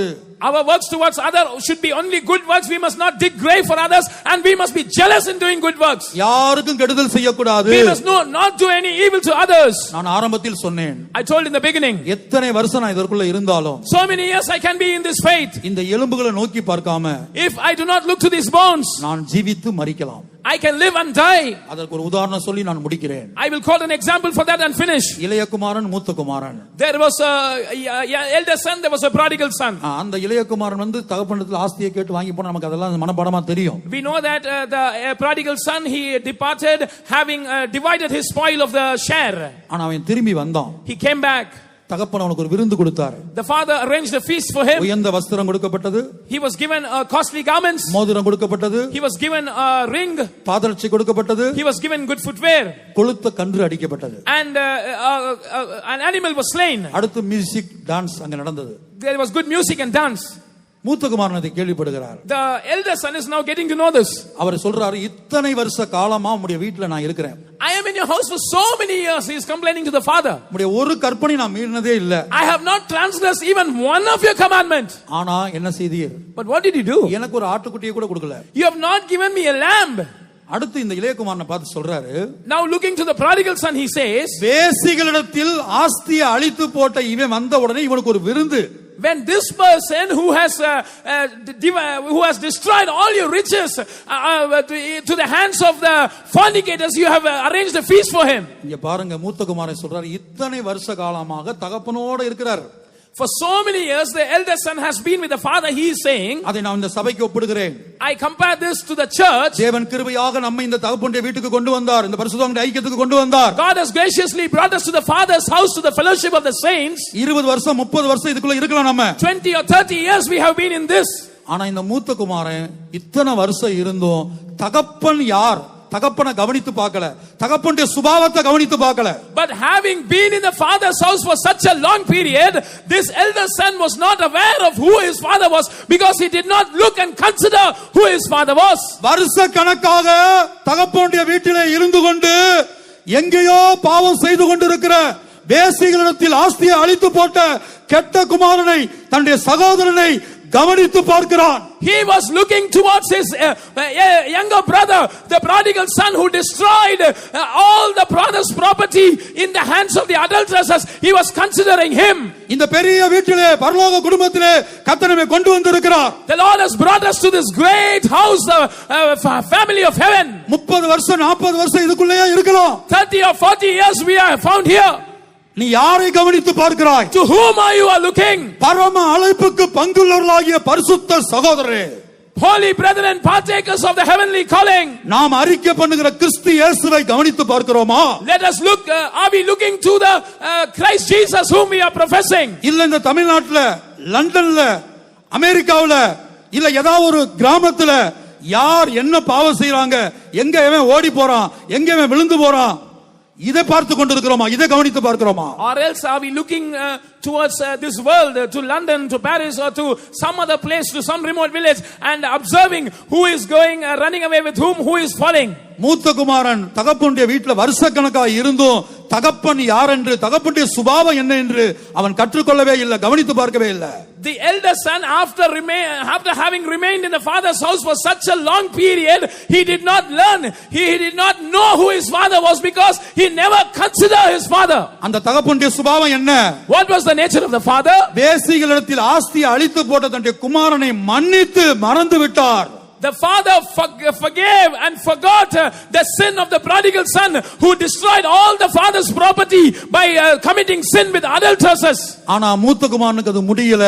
But the elder son was not able to do that. இப்ப தகப்பனுடைய வீட்ல இருக்கிறவருக்கு, now he is remaining in the father's house. எங்கேயோ ஒரு இடத்துல தகப்பன்ட்ட வாங்கிட்டு போன ஆஸ்தியை அவன் வேசிகளிடத்தில் அழித்தான் என்பது எப்படி தெரியும்? How did he know that this prodigal son who was in a faraway land, after having divided his share of the property, how did he know, the elder son know, that he has destroyed his wealth by selling it to the adulteresses? அப்ப அடுத்தவனை, இளைய குமாரனை, சகோதரனை கண்காணிக்கும்படியா எத்தனையோ spy வைத்திருக்கிறான். So he has kept so many spies in order to spy his younger brother. அவன் 3 காரியத்தை கவனித்து பார்த்தான். 3 things he observed. தகப்பன் வீட்ல இருந்து வாங்கிட்டு போன ஆஸ்தி.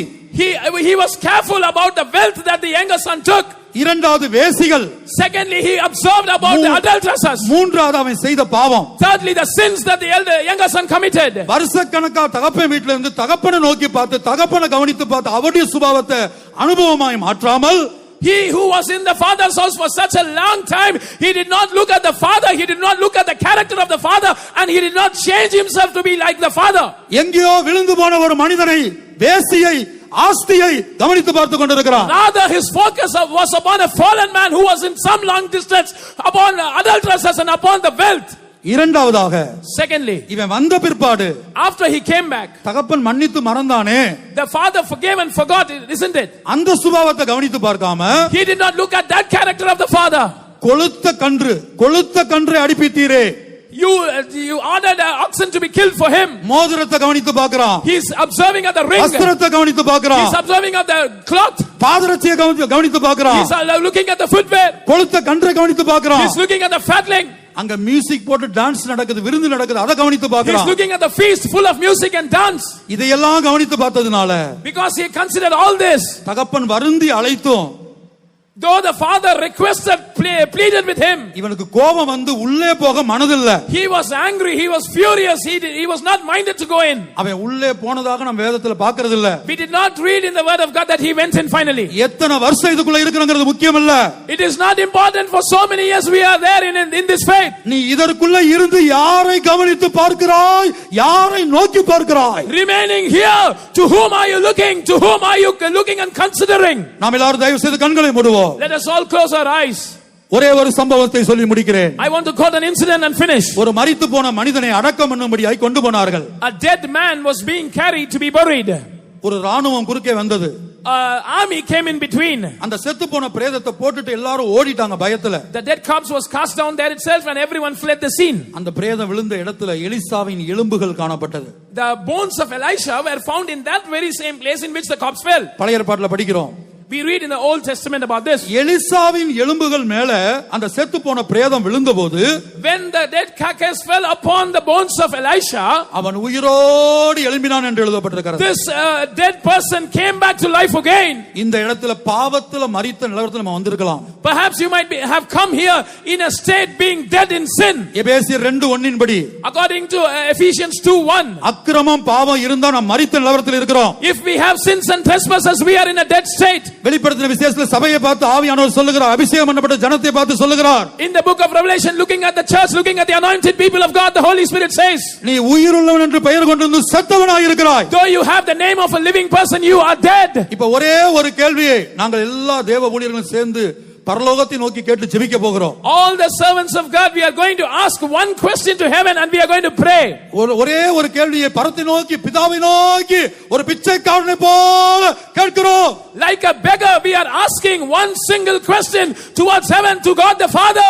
ஏன்னா ஜெபம் என்ற வார்த்தைக்கு மூல பாஷையில டு பெக் என்றுதான், பிச்சை எடுப்பது. தேவனை நோக்கி மனிதன் பிச்சை எடுப்பது. Because to pray in the original tongue means to beg God, man begging to God. ஆகவே இந்த கூட்டத்தின் முடிவிலே, so at the conclusion of this meeting, பரலோகத்தை நோக்கி, திருத்துவ தேவனை நோக்கி நாங்கள் பிச்சை எடுக்கிறோம். looking at the triune God, looking at heaven, we are begging. என்ன கேட்க போகிறோம்? What are we going to ask? ஒரு செத்து போன பிரேதத்தை எலிசாவின் எலும்புகளுக்கு உயிரோடு எழுப்பக்கூடிய வல்லமை இருக்குமானால், if the bones of Elisha could have the power to resurrect a dead body, இன்றைக்கு இந்த இயேசுவின் இந்த சென்னை பட்டணத்துக்கு, இந்த தாம்பரத்துக்கு நாங்கள் அறிவித்தது எலிசாவின் எலும்புகளை குறித்து அல்ல, இயேசுவின் எலும்புகளை குறித்து. today we have not announced to the city of Chennai, to the locality of Tambaram, the bones of Elisha, but about the bones of Jesus. திருத்துவ தேவனே, triune God, பிதாவே, God the Father, மரித்த பிரேதத்தை, அந்த பிரேதத்தை, to the dead body, எலிசாவின் எலும்புகள் உயிரோடு எழுப்பியிருக்க கூடுமானால், if that dead body could be raised back to life again by the bones of Elisha, இதோ இந்த இரண்டாம் நாள் கூட்டத்திலே இயேசுவின் எலும்புகளை இந்த சென்னை பட்டணத்திலே தாம்பரம் முடிச்சூர் பகுதியிலே உயர்த்துகிறோம். we exalt the bones of Jesus today in the city of Chennai, in this Munichur area of Tambaram. யாரெல்லாம் வருடக்கணக்காக வியாதியஸ்தர்களாக இங்கே வந்தீர்களோ, how many of you have come here sick for a long period of years? Asthma வியாதி, cancer வியாதி, sugar வியாதி, மருத்துவர்களால் கைவிடப்பட்ட வியாதியோடு யாரெல்லாம் வந்தீங்களோ, how many of you have come being forsaken by doctors stricken of asthma, sugar, cancer and so many diseases? சரீரத்திலே யாரெல்லாம் செத்து போய் கொண்டிருப்பதாக உணர்கிறீர்களோ, how many of you feel that you are dying a slow death in your body? அந்த இயேசுவின் எலும்புகளை நோக்கி பார்க்கிற சிறு கூட்டத்திலே இந்த கூட்டத்தின் முடிவில் நாம் ஒவ்வொருவரும் வருவோம். At the end of this meeting, let us come into that small group of people who are looking to the bones of Jesus. அந்த இயேசுவின் எலும்புகளை நோக்கி பார்ப்போம். Let us look to the bones of Jesus. மின்னலின் வேகத்தை பார்க்கலாம். More than the force of a lightning. ஒளியின் வேகத்தை பார்க்கலாம். More than the speed of a light. ஒரு பெரிய வல்லமை. A great power. உன்னை உயிர்ப்பிக்கக்கூடிய வல்லமை. The power that is going to resurrect உன்னை you. குணமாக்கக்கூடிய வல்லமை. The power that is going to heal you. உன்னோடு போராடுகிற பிசாசின் வல்லமையை சுட்டரிக்கக்கூடிய வல்லமை. The power that is going to burn, consume the power of devil striving against உன் you. தோல்வியை ஜெயமாய் மாற்றக்கூடிய வல்லமை. The power that is going to turn your defeat into victory. உன் சாபத்தை நீக்கக்கூடிய வல்லமை. The power that is going to change your curse. பாதாளத்தின் வல்லமையிலிருந்து உன்னை விடுவிக்கக்கூடிய வல்லமை. The power that is going to deliver you from the power of hell. இயேசுவின் எலும்புகளிலிருந்து புறப்பட்டு வருகிறது. That power is proceeding towards you from the bones of Jesus. இப்போது கண்களை மூடி அதை நோக்கி பார்த்தால், விசுவாசத்தோடு நோக்கி பார்த்தால், if you will close your eyes and look to those bones with faith, நீ உயிரடைவாய். you shall be revived. கர்த்தர் நமக்கு உதவி செய்வாராக. May the Lord help us. ஒப்புவித்தேன் இயேசுவே தப்போதும் கைதலது. ஒப்புவித்தேன் இயேசுவே தப்போதும் கைதலது. ஒற்றுவன் ஜீவியமே மாறுவினின் சாயலா. ஒற்றுவன் ஜீவியமே மாறுவினின் சாயலா. ஒப்புவித்தேன் இயேசுவே அப்போதும் கைதலது. ஒப்புவித்தேன் இயேசுவே அப்போதும் கைதலது. ஒற்றுவன் ஜீவியமே மாறுவினின் சாயலா. ஒற்றுவன் ஜீவியமே மாறுவினின் சாயலா. ஒற்றுவன் ஜீவியமே மாறுவினின் சாயலா. ஒற்றுவன் ஜீவியமே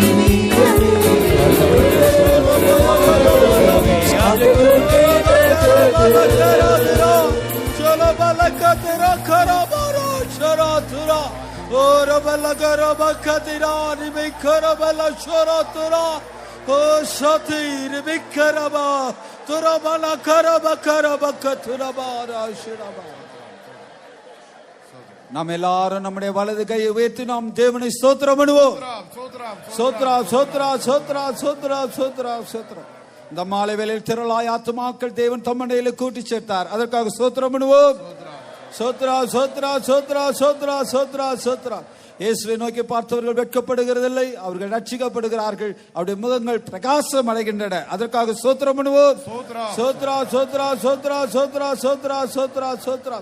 அப்போஸ்தல உபதேசத்தை தேவன் நமக்கு வெளிப்படுத்தி தருகிறார். தேவன் அப்போஸ்தலரை நமக்கு தந்து கொண்டே இருக்கிறார். அதற்காக ஸ்தோத்திரம் பண்ணுவோம். சோத்ரா சோத்ரா சோத்ரா சோத்ரா சோத்ரா சோத்ரா சோத்ரா சோத்ரா சோத்ரா. தேவன் தாமே இந்த மாலை வேளையிலே நாம் ஒவ்வொரு ஒப்புரவாக்குதலின் உபதேசத்துக்குள்ளாக வரும்படியாக மன்னிக்கவும் மறக்கவும் சத்துருக்களில் அன்பு கூறவும் தேவன் நமக்கு உதவி செய்யும்படியாக நம்மை கூட்டி சேர்த்திருக்கிறார். அதற்காக ஸ்தோத்திரம் பண்ணுவோம். சோத்ரா சோத்ரா சோத்ரா சோத்ரா சோத்ரா சோத்ரா சோத்ரா சோத்ரா. கெட்டு போனவன், தன்னுடைய ஆஸ்தியெல்லாம் இழந்து போனவன், சுதந்திரத்தை இழந்து போனவன், ஒன்றும் இல்லாதவன் தன்னை தாழ்த்தின பொழுது அவனுக்காக பரிந்து பேசுகிறதான, அவனுக்காக பரிதபிக்கிறதான தகப்பனை போன்ற அப்போஸ்தலர்கள் தேவன் நமக்கு தந்திருக்கிறார். மேலான உபதேசத்தை தேவன் நமக்கு தந்திருக்கிறார். மீண்டும் நமக்கு முத்திரை மோதத்தை தேவன் தருகிறார். மீண்டும் நமக்கு சுவிசேஷத்தின் பாதரட்சைகளை தேவன் நமக்கு தருகிறார். அதற்காக ஸ்தோத்திரம் பண்ணுவோம். சோத்ரா சோத்ரா சோத்ரா சோத்ரா. எங்கள் அன்பா நேசிக்கிற பரலோக தகப்பனே, நம்மை துதிக்கிறோம் ஆண்டவரே. இந்த மாலை வேளையிலே நாங்கள் கெட்டு போனவர்களாயிருந்தாலும், வழி தப்பி போனவர்களாயிருந்தாலும், நிர்பந்தமான நிலைமையில் இருந்தாலும், உம்முடைய உபதேசத்தை அறியாதவர்களாக நாங்கள் அந்த மூத்த குமாரனாயிருந்தாலும் ஆண்டவரே, இந்த மாலை வேளையில் நம்மிடத்தில் கடந்து வருகிறோம். உடைய மேலான வார்த்தைகளுக்காய் துதிக்கிற ஆண்டவரே, தேவரே நீர் எங்களை ஏற்றுக்கொள்வீராக, எங்களை ரட்சிப்பீராக, எங்களை முற்றிலுமாய் பரிசுத்தப்படுத்துவீராக, மகிமுள்ள சபையாய் மாற்றி உமக்கு முன்பாக எங்களை நிறுத்திக் கொள்ளும்படியாய் வேண்டிக் கொள்கிறோம். உம்முடைய வருகை சமீபமாய் இருக்கிற இந்த கடைசி நாட்கள்ல ஆண்டவரே நீர் எங்களை முற்றிலும் நம்முடைய தேசத்தின்படி சீர்படுத்தி சபைப்படுத்தி நீர் எங்களை உம்முடைய சரீரமாய் சபையாய் ஏற்றுக்கொள்ளும்படியாய் கெஞ்சுகிறோம். ஆண்டவரே தேவரீர் பல நேரங்களில் நாங்கள் தோற்று போயிருக்கலாம். ஆண்டவரே நீர் எங்களை மன்னிக்கிற தேவன். பல நேரங்களில் மற்றவர்கள் எங்களை விட்டு விரோதியாய் மாறி போயிருக்கலாம், நிந்தித்து தூசித்து போயிருக்கலாம். ஆண்டவரே மன்னிக்கவும், அவளை ஏற்றுக்கொள்ளவும், அவளுக்காய் போராடவும், அவளை ரட்சிக்கவும் மீட்டுக்கொள்ளவும் எங்களுக்கு உதவி செய்யும்படியாய் வேண்டிக் கொள்கிறோம். ஆண்டவரே லோத்துவை நீர் மீட்டுக் கொண்டது போல, ஆண்டவர் ஆபிரகாமை நீர் பலப்படுத்துறது போல மீண்டுமாய் எங்களை பலப்படுத்துவீராக. ஆண்டவரே மீண்டுமாய் உம்முடைய சந்ததியை உம்முடைய சபையை நீர் ரட்சிக்கும்படியாய் கெஞ்சுகிறோம். ஆண்டவரே உம்முடைய ரத்தத்தினாலும் உம்முடைய உடலினாலும் உம்முடைய ஆவியினாலும் நீர் எங்களை சேர்த்துக் கொள்ளும்படியாய் வேண்டிக் கொள்கிறோம். மெல்கிசேதேக்காகிய பரிசுத்த ஆவியானவர் ஆண்டவரே எங்களை உயிர்ப்பிக்கும்படியாய் கெஞ்சுகிறோம். திரியேக தேவன் எங்களுடைய வாழ்க்கையில மேலான வேலை செய்யும்படியாய் வேண்டிக் கொள்கிறோம். ஆண்டவரே இந்த மாலை கூட்டத்தை தேவரீர் முற்றிலுமாய் பொறுப்படுத்த எங்களுக்கு நடத்தி நீர் அதுக்காய் துதிக்கிறோம். ஆண்டவரே உடைய பரிசுத்தவான்களை கையில் எடுத்தீர், உடைய ஊழியர்களை பலப்படுத்தினீர். ஆண்டவரே எல்லாவற்றுக்காய் நன்றியாய் உம்மை துதிக்கிறோம் ஐயா.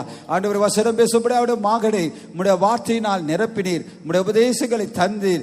ஆண்டவரே உம்முடைய வெளிப்படுத்தலை தந்தீர், உம்முடைய சுகத்தை பலத்தை கட்டளையிட்டீர். அதுக்காக உம்மை துதிக்கிறோம். இன்னும் அநேக ஆயிரங்களுக்கு லட்சக்கணக்கான ஆத்துமாக்களுக்கு பயன்படுத்தும்படியாய் வேண்டிக் கொள்கிறோம். ஆண்டவரே எங்கள் அடியாரை முற்றிலுமாய் உம்முடைய கையில தருகிறோம். ஒவ்வொருவரை காத்துக் கொள்வீராக, ஒவ்வொருவரை பலப்படுத்துவீராக, பரிசுத்தப்படுத்தும்படியாய் கெஞ்சுகிறோம். இயேசுவின் நாமத்தில் வேண்டிக் கொள்கிறோம் பிதாவே. எல்லா துதிகன மகிமை கர்த்தருக்கு செலுத்தி ஸ்தோத்திரம் பண்ணுவோம். பிதா குமாரன் பரிசுத்தாவியானவர்க்காய் ஸ்தோத்திரம் பண்ணுவோம். நம்முடைய கர்த்தராகிய இயேசு கிறிஸ்துவின் கிருபையும் பிதாவாகிய தேவனுடைய அன்பும் பரிசுத்தாவியானவருடைய ஐக்கியமும் பாதுகாப்பும் നമ്മുടെ அனைவரோடும் விசேஷமாக தேவ சமூகத்தில் வந்த ஆசீர்வாதங்கள் விடுதலையை பெற்று எல்லா தேவ ஜனங்களோடும் கூட இன்று முதல் கொண்டு என்றென்றைக்கும் இருப்பதாக. மூன்றலேலிய சத்தமாக சொல்லுங்கள். அல்லேலூயா அல்லேலூயா. இப்பொழுது ஜெபம் தேவையானவர்கள் முன்னுக்கு வாருங்கள். அவர்